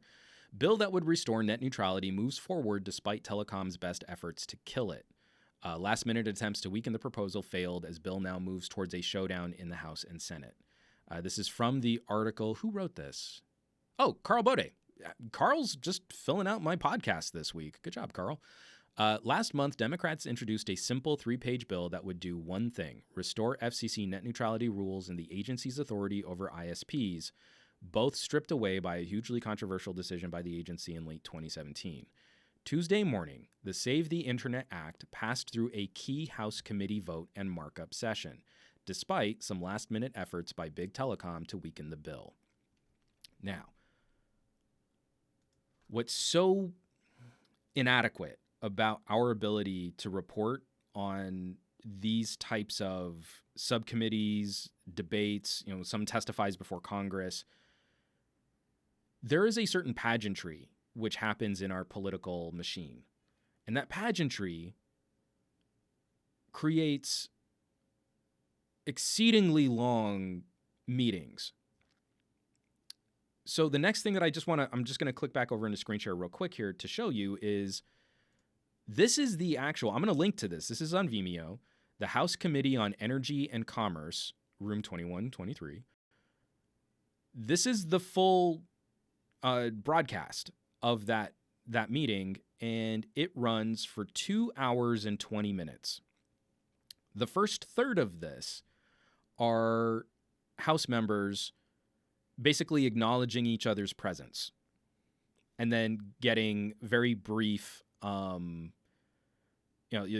minutes to my esteemed colleague to represent. 2 minutes to my esteemed. I waive the remainder of my time to the esteemed colleague to represent.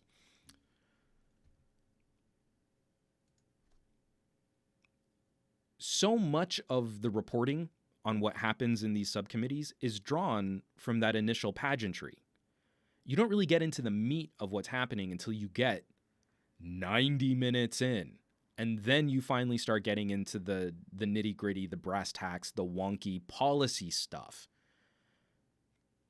So I listened to all 2 hours and 20 minutes of this. The frustration for me as a liberal who supports net neutrality. The Democrats do a terrible job of staying on message and really trying to drive home the nuances and the distinctions between a regulated internet, regulated by the FCC, and an unregulated internet. And they've done a miserable job of letting Republicans define the internet as an information service, not a telecommunications service. So according to conservatives, the internet, the backbone of pipes that get you onto the information superhighway, is the same thing as Facebook, is the same thing as Google. And when you go through those opening comments, you get a ton of people conflating those two. Well, I'd love to sit here and talk about net neutrality, but what we need to do is go after those tech companies that censor conservative voices. Different problems. What an ISP has access to throttling is different than what Google can do to censor content on their platforms. They should be different. The internet is a telecommunications service. It's a series of networks and infrastructure. And I just tripped a... I couldn't find anything called networks playing in Denver, Colorado. What? Denver, Colorado? Google, come on, Google Assistant just searched for networks in Denver, Colorado, and I have no idea why. And I just got another super chat from Paco. Paco, have a coffee to fill that Megapixel mug. Thank you, sir. I really appreciate that. And you kicked me enough scratch. I'm going to drink a fancy coffee. You better believe it. From Gary Fleischner, the chair recognizes the gentleman from California for 2 hours. I mean, it's so brutal. But I'm going to put it out there, and I really want those of you who listen to these podcasts, who watch these types of live streams, because you are probably tech savvier than the average bear. This is what our elected officials are doing in our name. It's 45 minutes of Republicans thumping their chests about how America is the most technologically advanced country on the planet, which is a dubious metric. We're probably not. We've probably ceded our spot as the top tech country. We want to work towards making those things better, but they keep using those tired old arguments of, well, how can we regulate the internet with the same kinds of laws that we used to use to regulate the rotary telephone? I don't understand. And I wish I could just say, like, oh, well, yeah, the Republicans are dumb. But the Democrats haven't done any better a job of joining that conversation and defining this in a way that makes sense for a 21st century economy. I mean, I'm not going to say, oh, both sides, because one side is actively trying to stonewall and obstruct progress, and the other side just is terrible at explaining their argument and why they need to improve infrastructure and improve regulation over this space. So in that respect, yes, both sides are bad, but at least one side is working with intentions towards trying to fix something that's broken, and the other side is actively trying to stonewall that effort in a way that will grossly profit entrenched winners in the telecommunications industry. So um, I mean, again, it's eye-rollingly frustrating when you've got an aged senator holding printed out pieces of paper talking about, well, you see, I got to look after my constituents. And, they're real concerned about free market and freeing the internet. So that's why we can't have the oppressive hand of government on that. And you're like, well, first of all, you're not Ron Swanson. I would listen to Ron Swanson. Second of all, your state. Okay, so one of the House members, and I want to say it's from Montana. I'm spacing. It was either Montana or Missouri. I'm pretty sure it was Montana. Talking about how we can't have this regulation. My constituents are against it. We need, more nimble laws. I'm for net neutrality, but it can't look like this, and it can't have this provision, and it can't actually protect the internet. So he's not really for net neutrality. And then I go and look up Montana, and it's one of these states that has laws on the books that prevent municipal broadband, has laws on the books that make it more difficult for companies to compete. He's blaming net neutrality, but they have state laws on the books that make competition more difficult. And the governor of Montana just tried to promote his own net neutrality bill. Like, they pushed net neutrality into state law. So the House member representing Montana is lying about like what the economic and regional impact on his state would be, trying to make net neutrality sound like a terrible thing when the people of Montana are actually largely fighting for it. Montana joined like a coalition of states like California and New York to work on getting net neutrality entrenched in state law because the FCC had given up on it for federal. It's those types of things. Like, I'm mad at the Democrats for not being more effective because this should be a no-brainer winner issue for them. But I'm more frustrated with the Republicans disingenuously joining this conversation, actively trying to subvert the collective will of the people who are largely in favor of some kind. Again, we disagree on the details, but overwhelmingly people are in favor of some kind of regulatory agency protecting internet traffic, but then also acting like, well, we can't fix it without a perfect solution. They spend, I think, a half hour talking about, well, what in this bill is going to prevent someone from like charging taxes on the internet. Like, that's not what the bill is about. The bill is about restoring what we had under Tom Wheeler. And they even bring in counsel, like legal counsel, to break down all the rules. So tell me where in the bill does it say that you can't tack on taxes? Well, according to the bill in this subsection, it's going to do this. Yeah, but tell me where it explicitly says you can never add taxes to the internet. Well, in here, it says that it's just going to restore this and it's just going to change that, but you can't do this. And the original provisions say that you can't do that. But if it's classified as a telecommunication service, you can change the language. In the bill, it says this and that you can't do that. But show me where in the bill it says forever for the history of the world that you can't add taxes. Oh, 30 minutes. Almost 30 minutes of that. They wasted 30 minutes. They are not acting in good faith. This is not a negotiation. This is not like everyone leaves the table unhappy because we arrived at a compromise. This is a bunch of old people tied into the telecommunications lobbying industry throwing temper tantrums because Democrats occupy one house of government. Oh, so frustrating. Okay. From Peter, net neutrality legislation should be able to fit on a single sheet of paper. Obama's version is more like a book. Peter, we have a long history of how markets and industry work. And I don't believe any law is really effective if it can be boiled down into some sort of Paul Ryan, I put it on a note card. It's just not the way this stuff works. It's really messy and it's really complicated. And we're working on an infrastructure that's been in place since copper wires moved telephone calls over. So while we say like, oh, you can't use the same laws for telephones, well, they're not. These laws have changed and evolved over time, and they now represent different things for different industry and different markets. And so that's why we need to have a real grown-up conversation about, coming down and compromising. I shouldn't get everything that I want because that would probably be some weird fascist liberal hellscape. I mean, Not really, because I'm super smart. If I were just in charge of everything, it would be perfect. April Fools.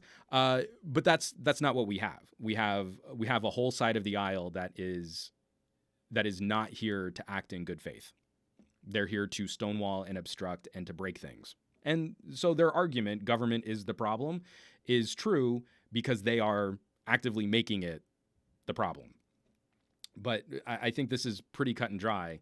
The internet is not the same thing as Google. The internet is not the same thing as Facebook. We need different regulatory actions when Google messes up versus when Verizon or Comcast messed up. When Comcast messes up, there needs to be a different response to that than when Facebook screws up. And right now, we're not doing anything about anything. Like, everything is terrible and everything is broken, and that sucks. Let me just...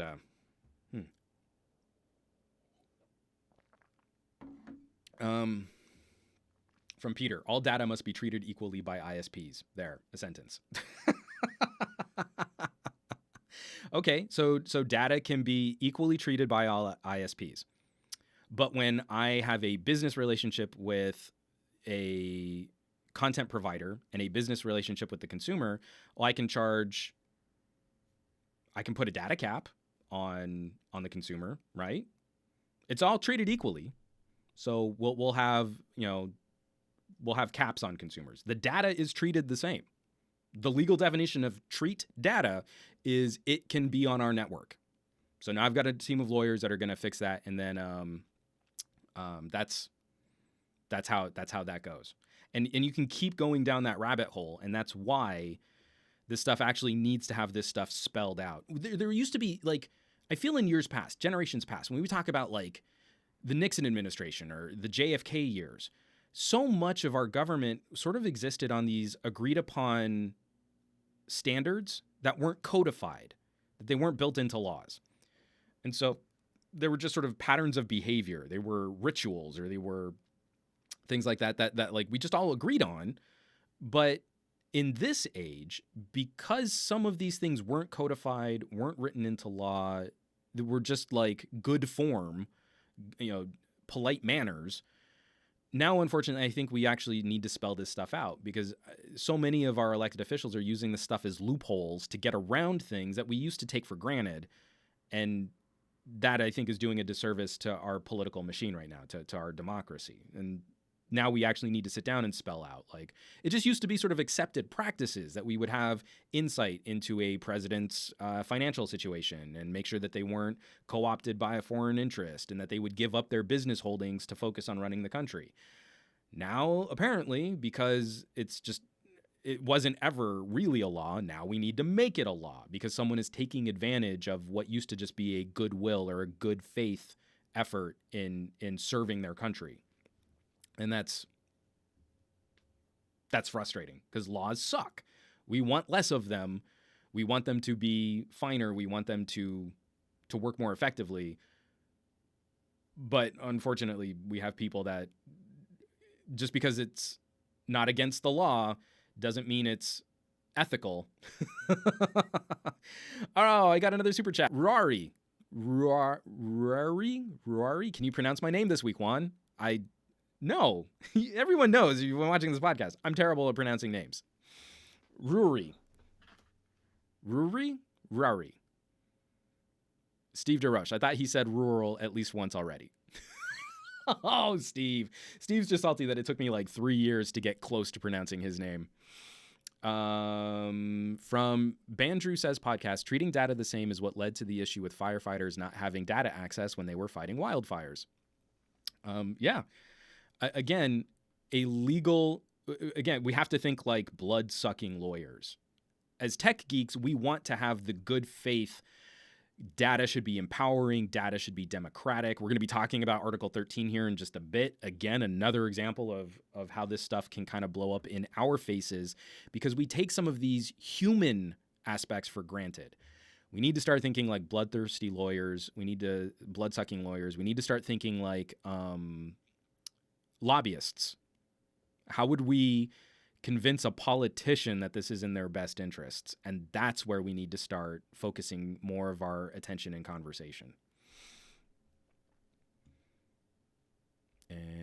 get this back up here. Case in point, we don't really have a good regulatory arm over the internet. I'm not going to spend a lot of time on this. You know things are bad when the FTC is launching a probe into the privacy practices of several broadband providers. This is by Cal Jeffrey on techspot.com. The big picture: as internet providers evolve from just being in our homes to being in our pockets, it is increasingly important to understand what kinds of data they collect on us, who they share it with, and how it is used. With these concerns in mind, the FTC has launched a probe into several ISPs to see how they use our data and if they are following the rules.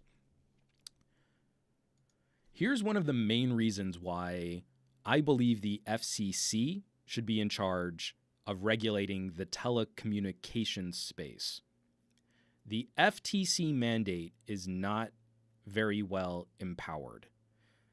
For the FTC, as long as a company, I'm grossly oversimplifying this. This is a much more complicated back and forth discussion. Please look up an individual like Gigi Sohn.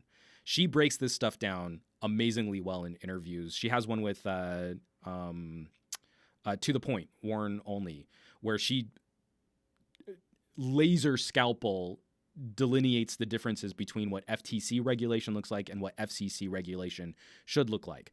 But me translating that, oversimplifying it, essentially, as long as a company properly discloses in their terms of service how they're going to screw you, the FTC can't do a whole lot about it.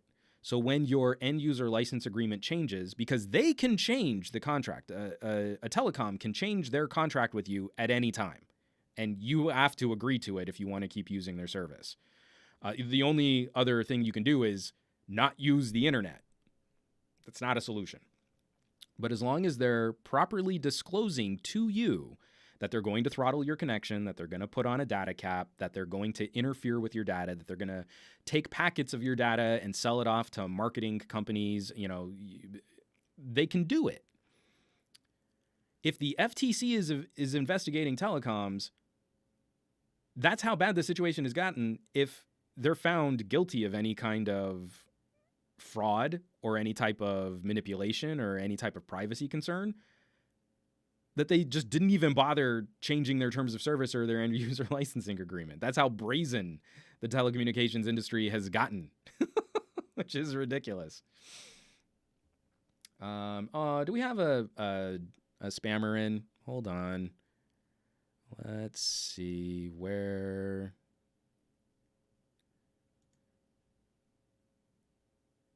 And you know what? I'm just going to go.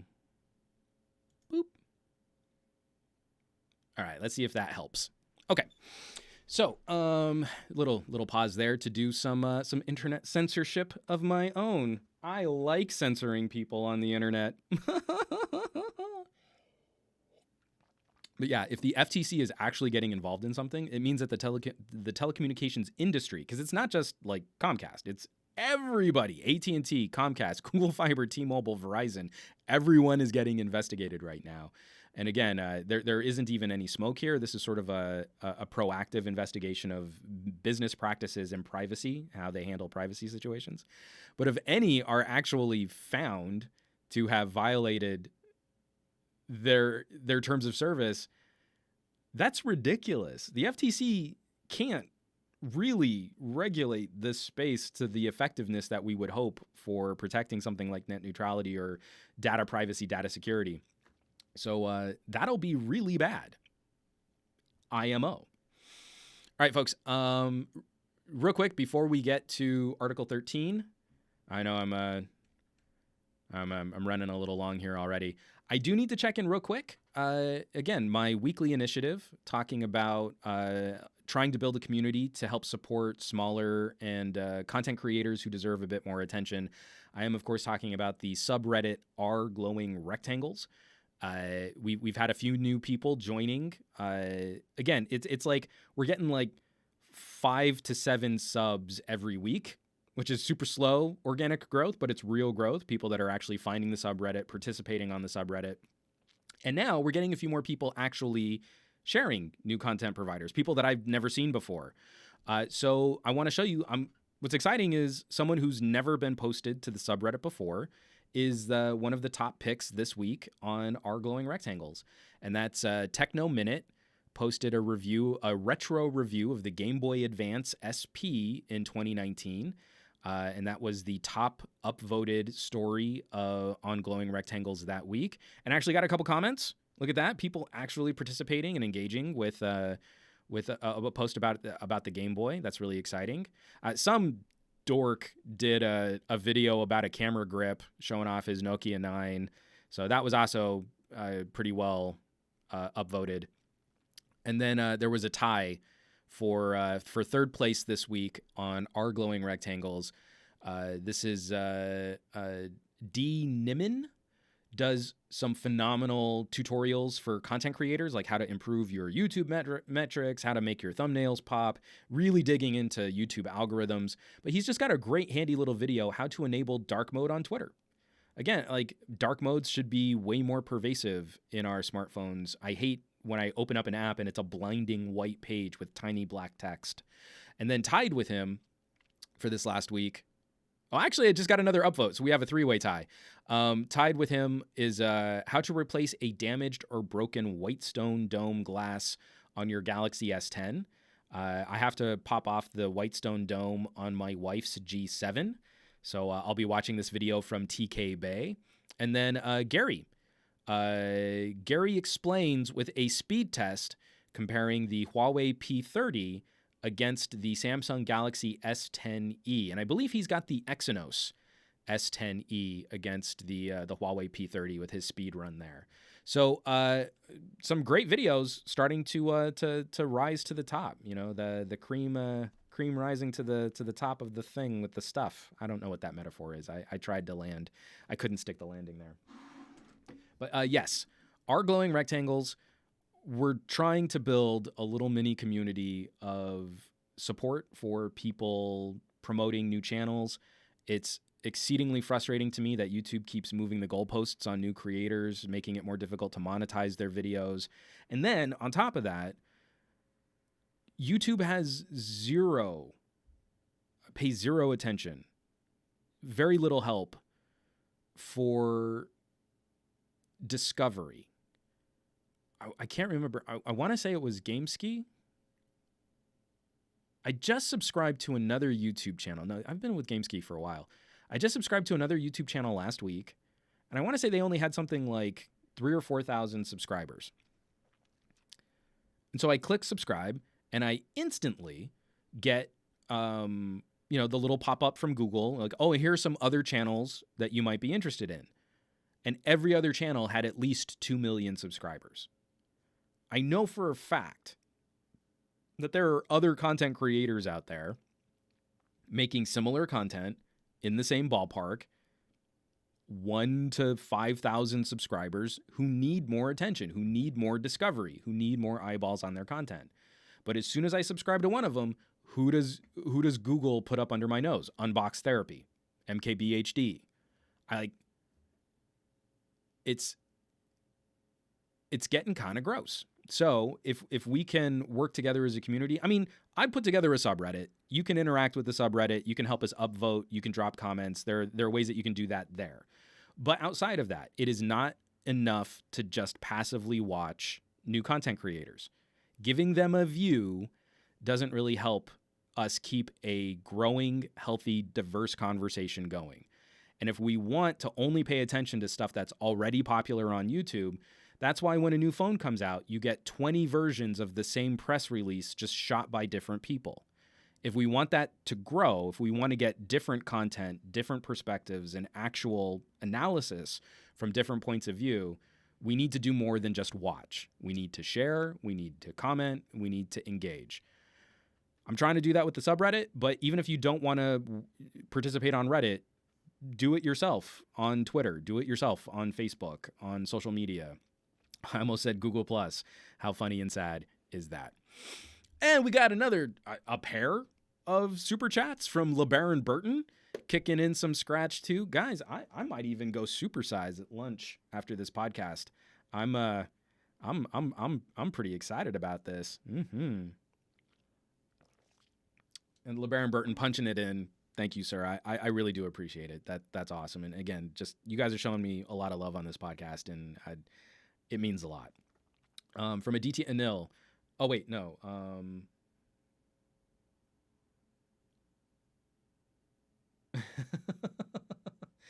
From Paco, replying to Aditya Anil, from what we know, whomever can shell a few bucks or create a simple quiz on Facebook, too late for most of us, but the future generations may have a chance if educated on the topic. We definitely need to fix our tech education. I mean, around the world, but obviously I'm focused on the United States because it's bad here. From Aditya Anil, agreed, the conversation needs to grow wider, but the average consumer does not seem to care. They seem to not see the perils of losing your data. Actually, I think we're at the right time that a lot of consumers do care. It's just we need to work at better educational opportunities for them to know what it is that they care about. Because right now it's just sort of cloaked in a fog of fear, of FUD, fear, uncertainty, and doubt. Ooh, they're going to get your data. Ooh, it's scary. And you're like, well, we actually do need to have a conversation about Google. Let's say you as a consumer don't want anything to do with Google. You don't want a Gmail. You don't want to use Google Maps. You don't want Google tracking anything that you do. The second you email someone with a Gmail account, Google knows everything about you that they can from that conversation. The second you interact with a product or a store or a service that leverages a Google server, Google affixes that to your user ID, even though you have no direct connection with Google. I don't know that there's a reasonable consumer benefit for that, right? Obviously I don't because I use a ton of Google services, Google Voice. They've listened to all of my phone calls. But if a hypothetical me were to work as hard as I could to not be on a Google server, it wouldn't matter because they would still track me numerous other ways. So we need to have a conversation about that. And I think consumers are down to have that conversation. But when you watch what passes for tech news and tech coverage and sort of normal media outlets, they're not going to get that conversation.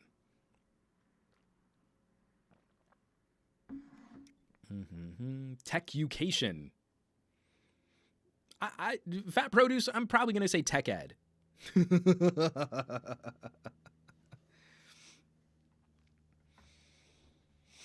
Okay.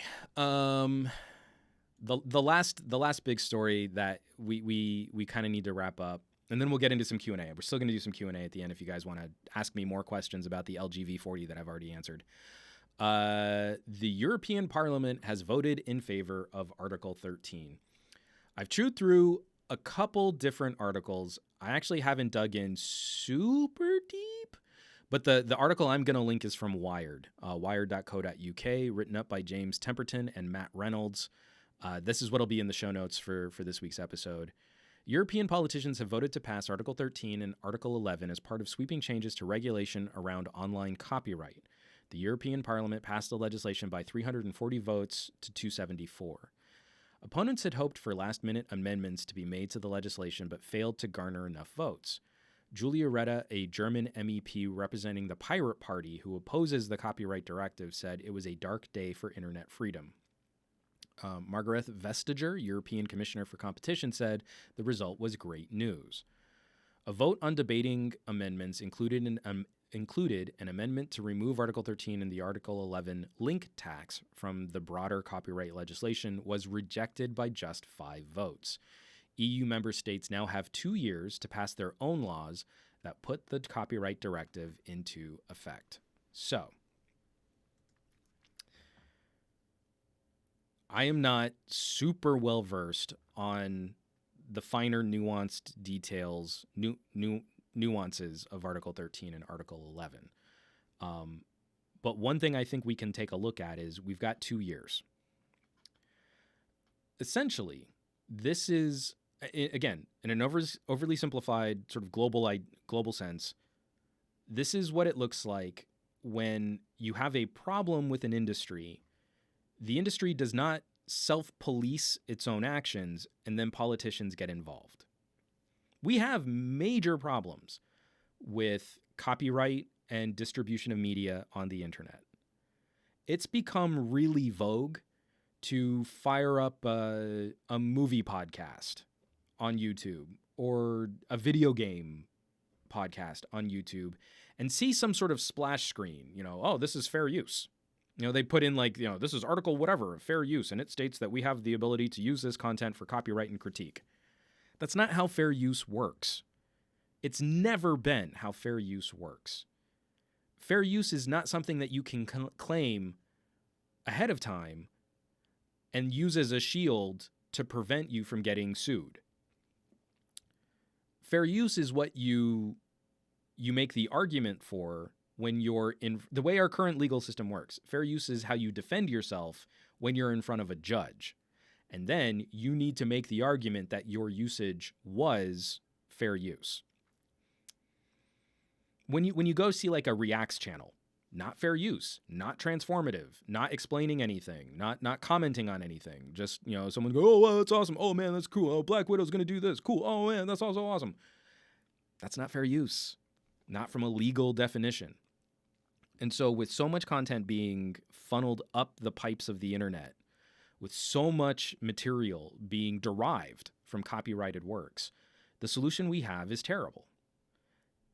Google claims they are a platform and that they are not responsible for stuff that's on their platform. So they're trying to shirk their duties of being a publisher. Like they don't have editors, but we know they do. We do know that when content reaches a certain threshold, Google has a mechanism in place to identify content and to remove content from their various platforms. We see that in the silencing of certain channels and certain objectionable speech that makes monetizing services like YouTube more difficult. An advertiser doesn't want their product served before a flat earth video.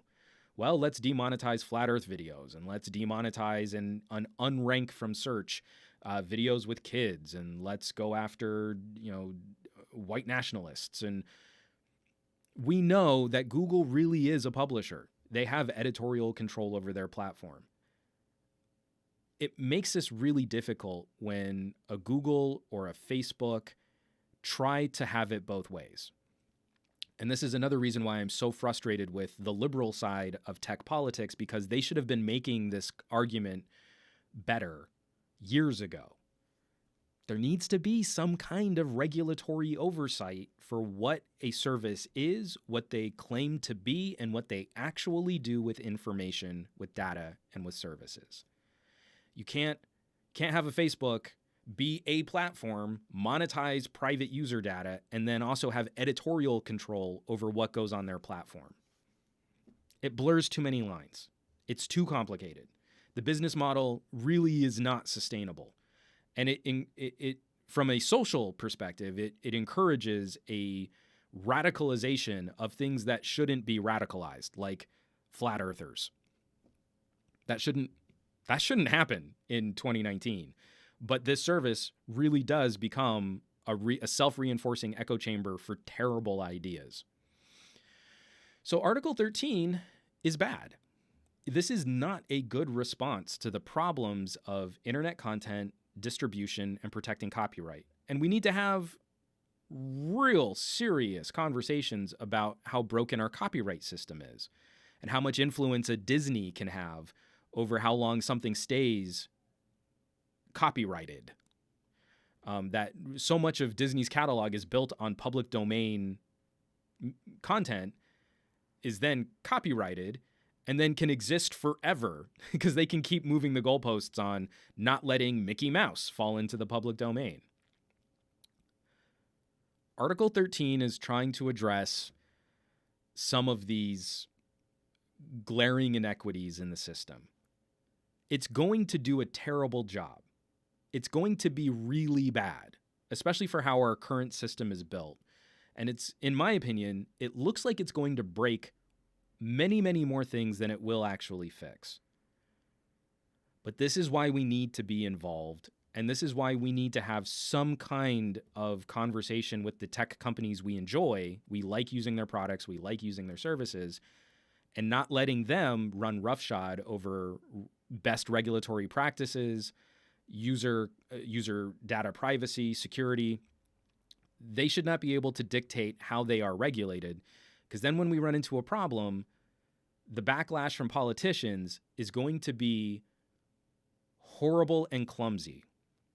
Let me break this down with like a loose analogy. Again, in the tech space, I have been vocal about video games.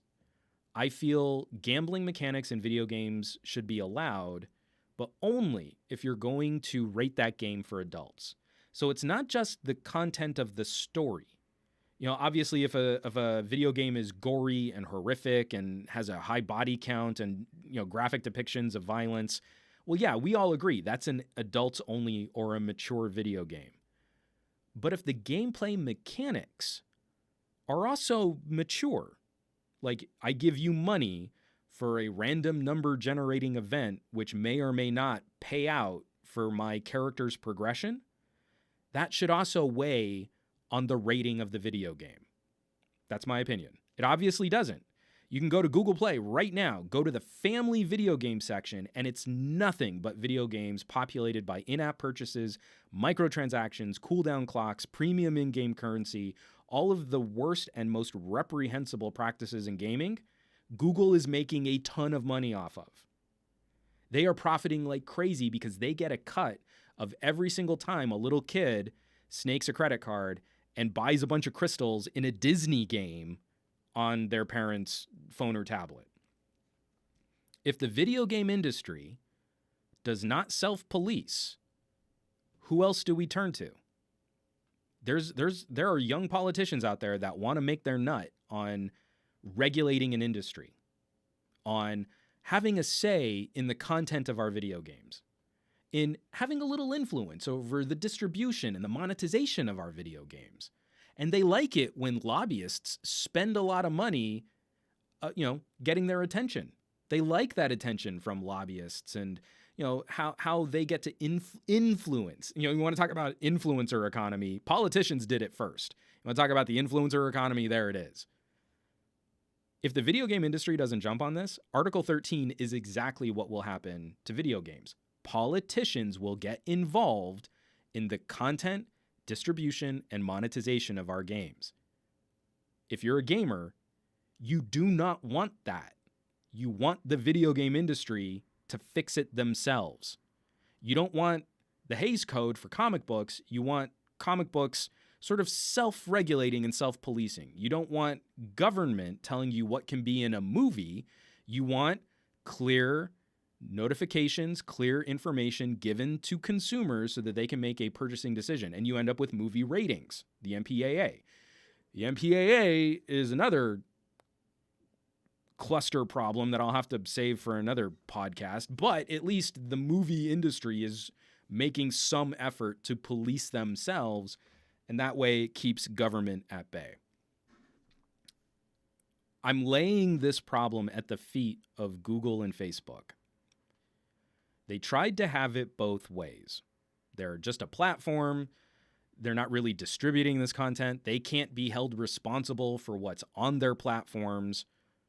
But we are also responsible to our advertisers on making sure that we sanitize what's on our platforms.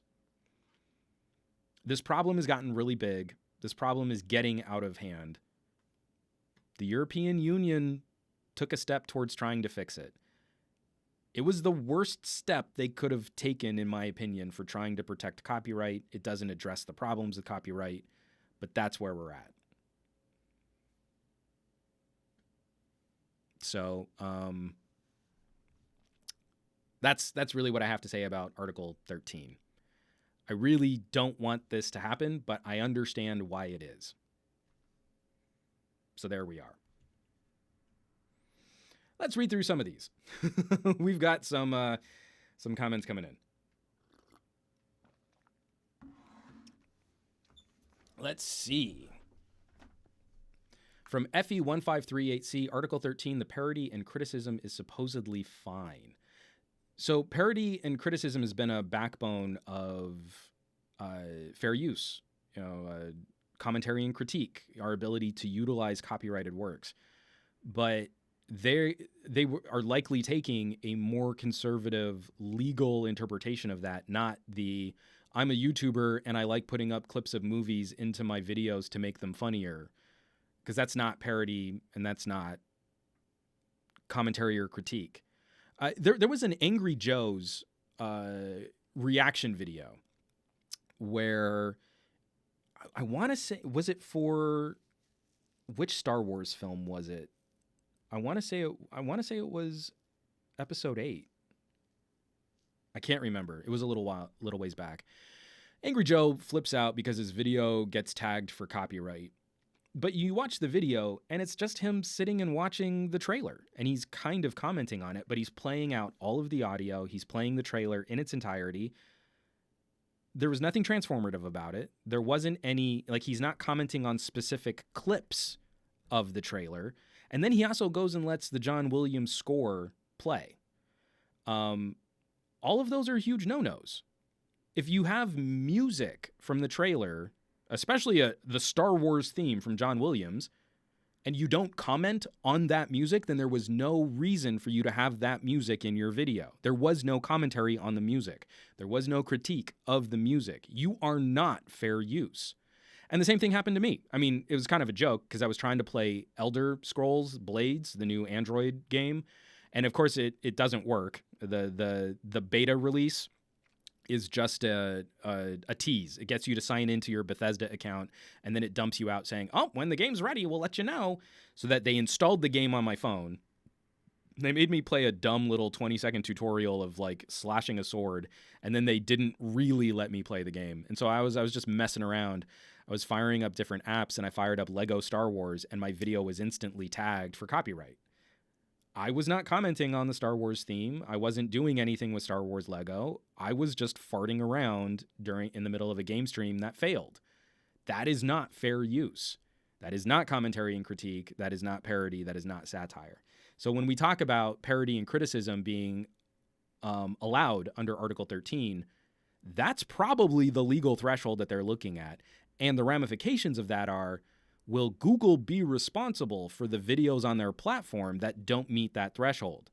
Google as a publisher, YouTube as a publisher, will they start to be held responsible for the content on their services? And that's an epic debate.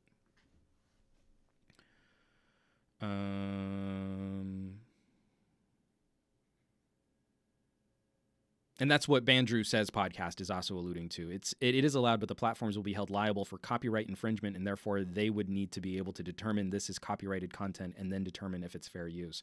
And this is something that YouTube should have built into their system far earlier. I don't know what that would have looked like. I don't know what the verification process would have been, but there is a huge problem both for content creators who are operating in good faith. There are a lot of channels that do great work analyzing content, utilizing media, not, like just spoiling movies and then making fun of them and then putting a bunch of clips up on their channel. And then they'll get demonetized. And then they have to fight this battle. And it's up to the copyright holders to let them know whether or not they're going to, release the copyright grip on their video. And Google gets to sit back and say, oh, well, we're not involved. We're a platform. We don't get involved in this. We let the copyright holders decide for us. And that's also BS. So now Google needs to be tagged. YouTube needs to be tagged for this.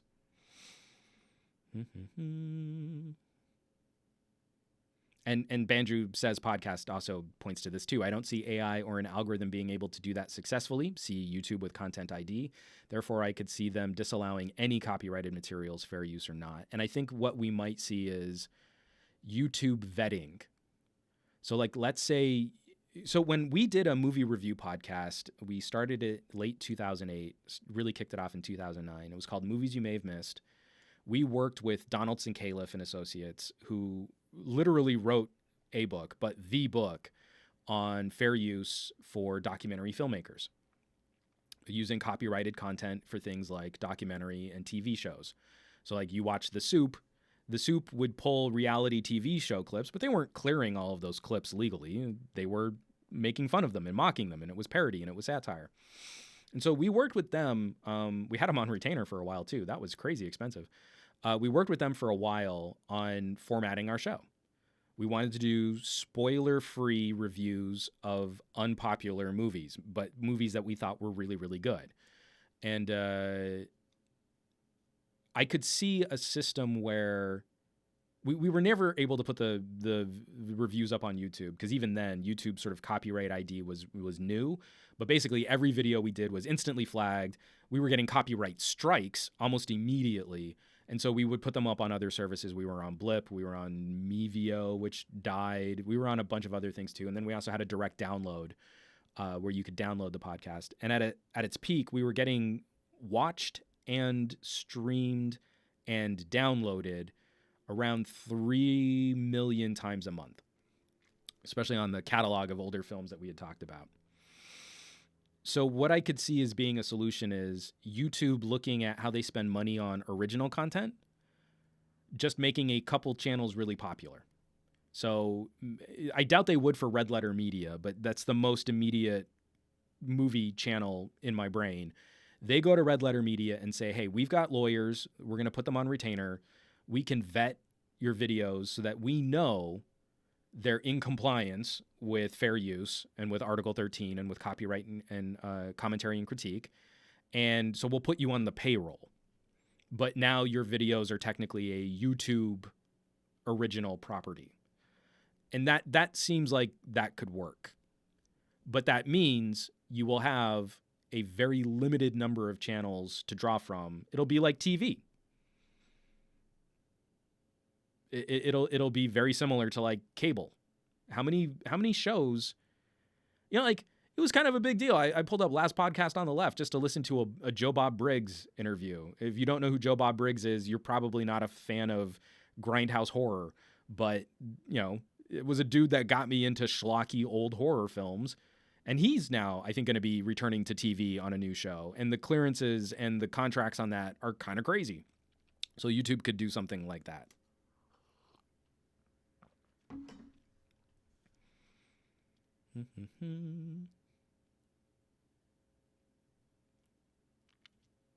Steve DeRoche, game publishers all want money. They wouldn't want to police other game publishers for making too much money from in-app purchases. That would be hypocritical. That's fine. But the inevitable outcome of, I don't want to join other game developers, which they do all the time. I mean, you look at like what went down with the actors' strike. All of the game companies work together for that negotiation. So you have Activision, EA, Bethesda, Ubisoft. Wait, no, was Ubisoft on their own? No, it was Blizzard. Blizzard had their own separate negotiation, but basically all of the other major publishers got in a room and negotiated together. The game industry comes together. When was it a House member in Hawaii started promoting legislation against loot boxes in video games, the game industry sent lawyers from several publishers, several developers. It wasn't just EA showed up. A legal team showed up. So the game industry has a lobbying arm and a lobbying wing that all works together when these types of situations arise. So it's not just EA's going to say, oh, well, you can't tell me what to do with microtransactions, Bethesda. That's up to us. No. There is a lot of cross-company legal conversation happening on everything that's happening industry-wide. So we all know they want to make money. The EA model is crazy lucrative. You get someone to pay for a game, and then you also make sure the game is permanently broken, so they have to spend more money to fix it. It's a no-brainer. It prints money. But if they keep doing that, well, then, yeah, it's going to blow up in their faces. And they should have some notion of self-preservation longer term. Right now, I feel like they're all looking at their next fiscal quarter and their next fiscal year.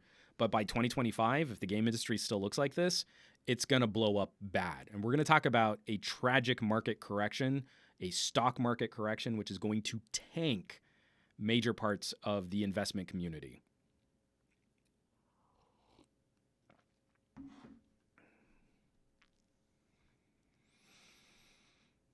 From FE138C, dude, Article 13 is bad, but look at Republic of South Africa Parliament passed 2019 Bill, Films, and Publications Amendment Bill 24A. I'll take a look at that. I'll take a read through that. Tech Leathercraft, I thought that each country in the EU will implement it as they see fit, thus creating multiple variations. So that's a part of the Wired article. They do comment on that a little bit more. Every local government, every country's government has 2 years to put laws into place. That being said, I kind of feel like once Germany and France have their say, most of the EU is likely going to divide state laws that look very similar to what Germany does. You know, I kind of feel like that, not that they're going to copy it, but I just kind of feel like that influence over the EU and over each individual state government is likely going to kind of fall that way, especially for something techie and copyright. I don't really feel elected officials are so well versed on this that they're going to like go out of their way to create unique, nuanced, specific laws that are tailored for their populations. They're going to go, oh, that's nerdy. Let's just do this. Oh, Germany did something? Okay, well, just sort of change some of the words in it enough so that it doesn't look like we completely copied their homework. From Bandrew Says Podcast, Joe Bob Briggs is doing a new series on Shudder. I'm so excited. Joe Bob Briggs is such a nut. I love watching him just like make fun of good movies and terrible movies, and it's so much fun. It's good times. Emily Chambers, people also need to know viable, functional alternatives for providers they have issues with. Education is a start, not a solution.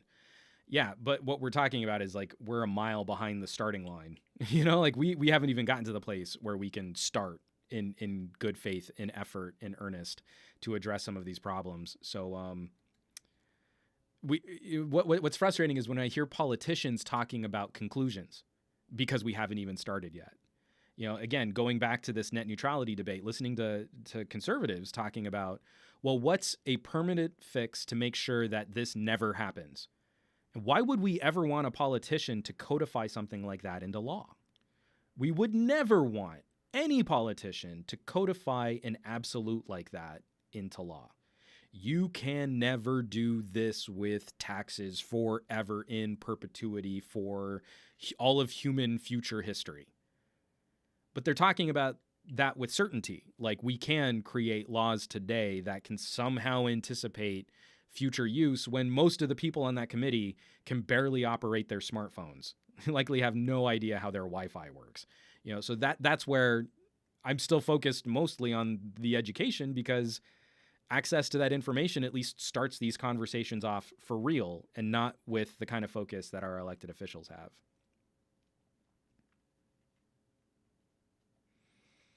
And Paco says that needs education. You know, alternatives are built, engineered, and created with time. You can't really just pop some alternative out. You can't make a perfect solution out of thin air. You need to educate. So I went long. Why don't we take, if any folks are still here, let's take like 8 to 10 minutes. I'm going to drink a little bit more water. Were there other questions? Are people still watching that were curious about LG V40 stuff? I'm not trying to make fun of you folks. I was really curious why I got like 5 people all at the same time asking me about V40 audio when, you know, that's been out for a while.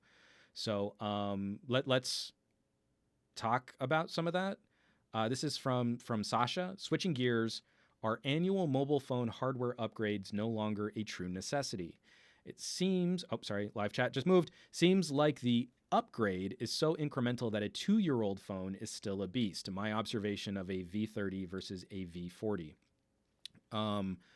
I absolutely agree with that sentiment. I just recently wrote another editorial on SomeGadgetGuy.com talking, I forget what the headline is already. It's what do we really get with more powerful phone CPUs or something like that. But it's still pretty recent. I'll add a link to it in the show notes. What I'm always concerned by is support.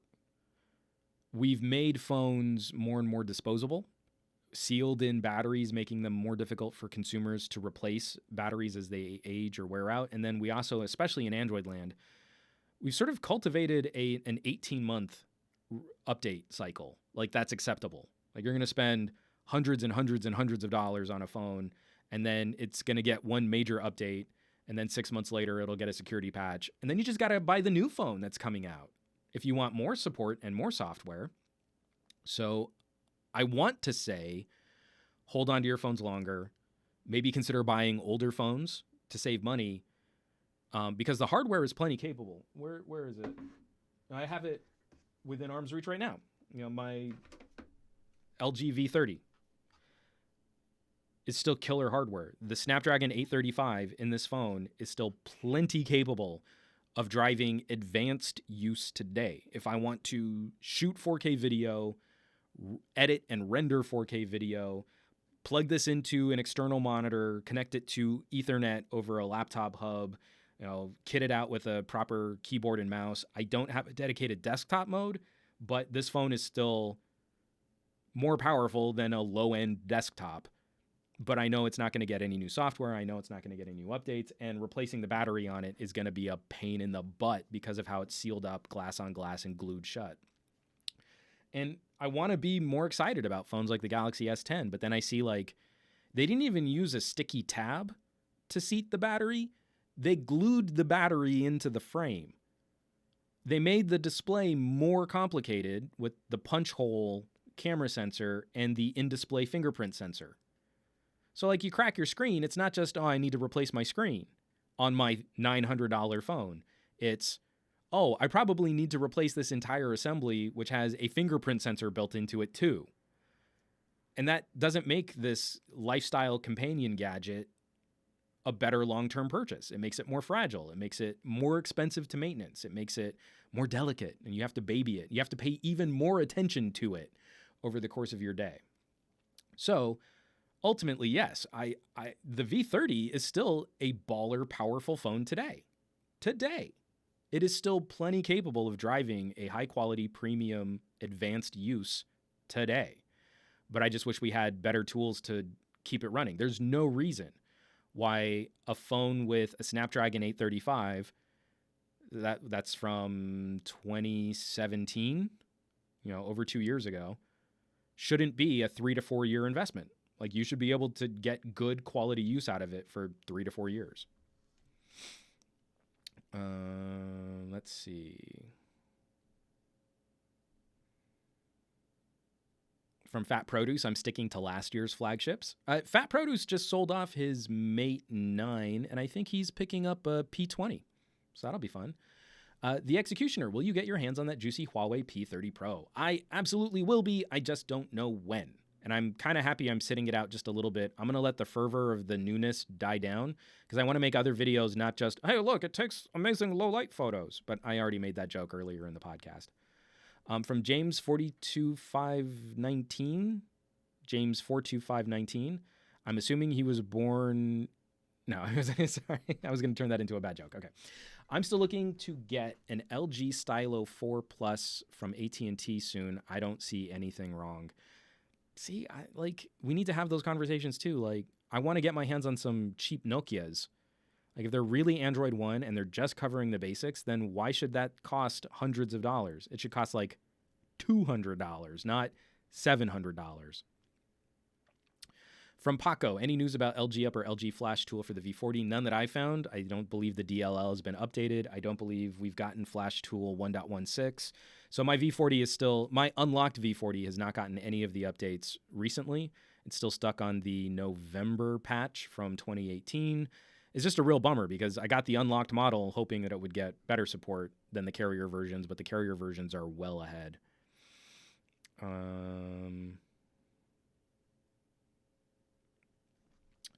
Bandrew Says Podcast. My main channel is about to hit 100,000 subs. Congratulations, that's amazing.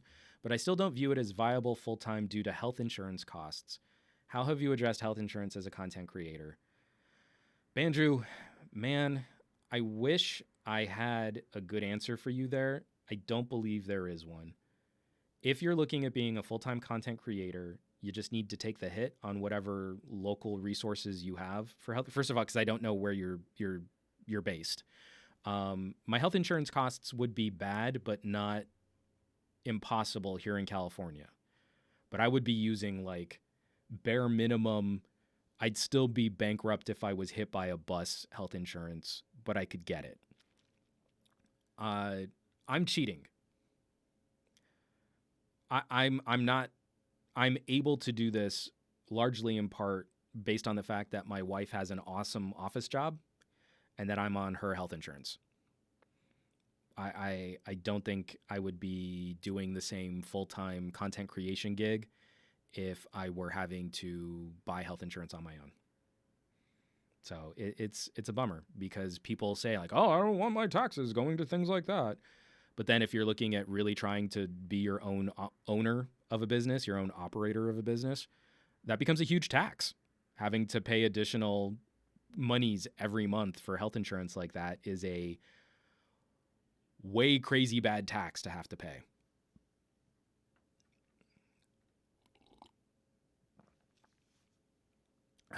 Let's see.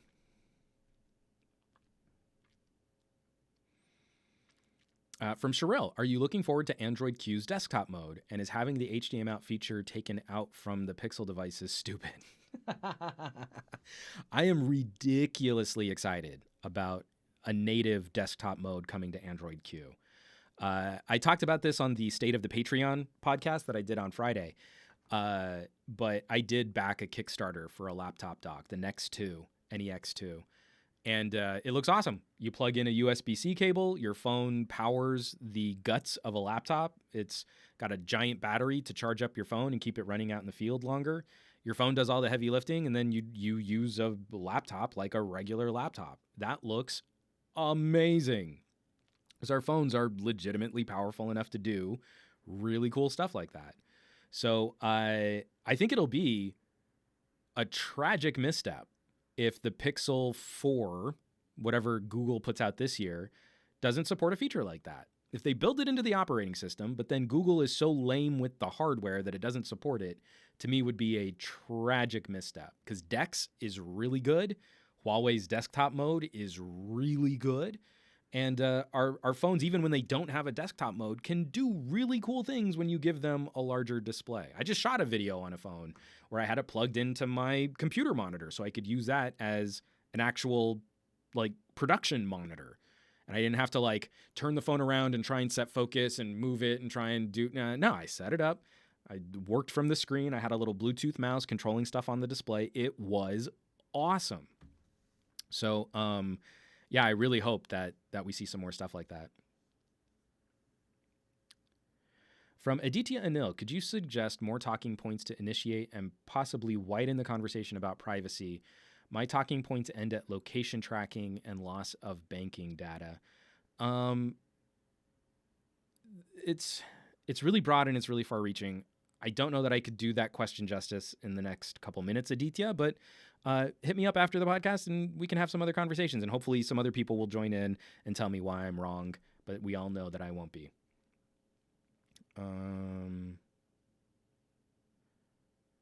Steve DeRoche, I'm still on the February security patch Oreo on my LG G7, thank you. Not bad, but LG said we were getting Pi during Q1 and that ended today. Again, it's like LG is like, if I get an update, it's like, it's icing on the cake. I just... Well, how is it? I went over a year on my V20 for the Verizon branded model. I'm going on months for my V40, and it's the unlocked model. I just don't put a lot of stock into their software team. Let's see if we have any other. And Everyday Tech saying, hey sir. Aditya Anil saying thank you for the real talk. A conversation with Doomer231 and Paco saying we could look at a Fairphone 2. They had real ordeal to get the older Qualcomm to play nice with certification on the new Android version. Again, there's a sort of a constant swing of planned obsolescence on our phones. From Tech Leathercraft, at Banjo in California, it's $400 an adult, and where are we? And $200 for kids at Kaiser Private Pay. And then you can also leverage, like there is some negotiation room when we look at what the Affordable Care Act offered. And we have legislation in California. We might be trying to push a local initiative for some type of state-funded single payer. I don't know how likely that is, and I don't know how good it would be. But again, it would be a state initiative sort of driving in the right direction. And Bandrew says, I'm unfortunately not in California. I've looked into insurance and it's about the same, $400 to $500 a month. Just wondering if there was any kind of guild that helps like the Screen Actors Guild. And again, we don't have any kind of leverage or negotiating. We don't have any collective bargaining if you're sort of a local or smaller content producer. it would be nice if we could band together with Teamsters and like wedding photographers and say, hey, we want collective bargaining rights against Google.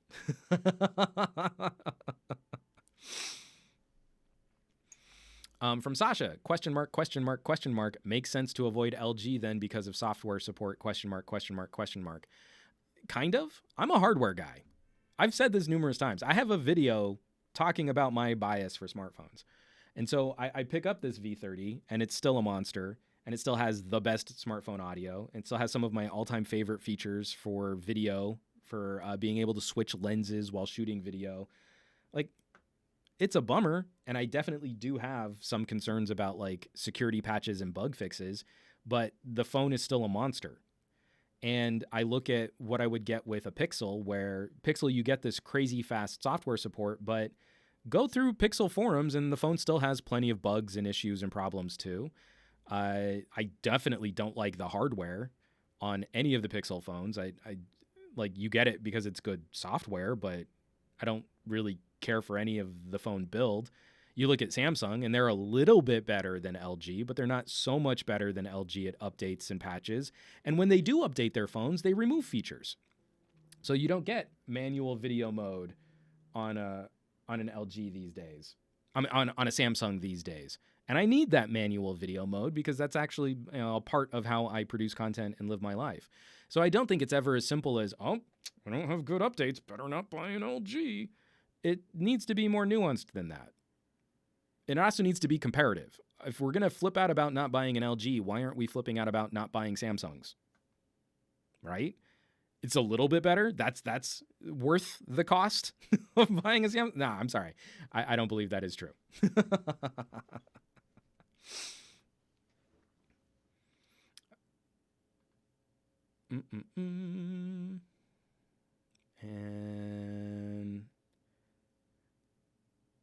And just two more comments and then we're going to start wrapping this up. FE1538C, phones should be like PCs. Ultra metal case, skeleton, like knife steel quality, and removable display, battery, CPU with board, camera module. And we could have had that. But don't forget, you can go to killedbygoogle.com and they have a link talking about how they destroyed Project Ara, which would have been the modular phone you are describing there. I'll have that link in the show notes after this podcast wraps up. And then also Tech Leathercraft, maybe Google should get a healthcare plan for YouTubers over 100,000 subscribers if they are wanting to go full. Again, some kind of collective bargaining, some type of collective negotiating, that would be nice. I would consider paying into some type of plan like that. That would make that a lot easier, and you could have, and it would be sort of a nationwide network, so it wouldn't be hinged solely in like one state for terrible healthcare access. That would be awesome. David, sorry Juan, but in Europe, Samsung is much better than LG when it comes to updates. They do provide 2 major updates and monthly updates for the flagship over 2 years. Neat. I'm in the United States. The situation on the ground here, the one that I can actually comment on, and the fact that I have to use Qualcomm-powered Galaxies, where Samsung and Apple occupy 85% of the North American smartphone sales market, they are not demonstrably better than LG. And like I said, I still can't use a Galaxy S10 because I need video controls. So it doesn't matter. They could be awesome at updates right now, and I'd still not be able to use that phone. So it's still a no-go. I mean, when they return, and I'd like to have a night mode. I don't think that's a deal breaker, but I'm playing with some new phones coming out, and like they have really good night modes, and Samsung should be a part of that. In fact, they should have led the charge on that, but they dropped the ball. So let's wrap this up. Happy April Fool's Day. I'm sorry I didn't have a joke video, but I at least do have a series of t-shirts and hoodies that just went live. I put this up 2 days ago, and I actually just refreshed my YouTube page. So if you go below my videos on the little merch arm, you can see the Megapixel mugs, which I am drinking delicious water from the Megapixel mugs. I have a sticker stuck to that right there. Let's pull that. Better product right here.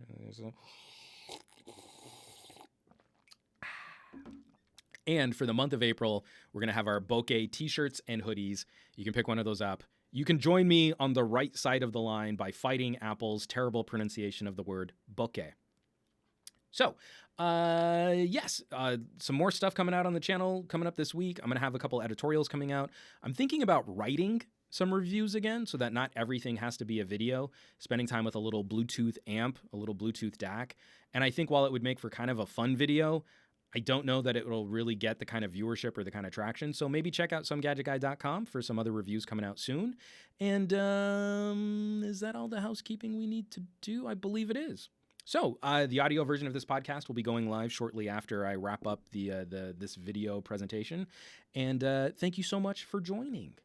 Had some really fun chatter in here, and I know I had to blitz through a bunch of political stuff. We had some stories that I wasn't able to spend time on last week with all of the Apple announcements.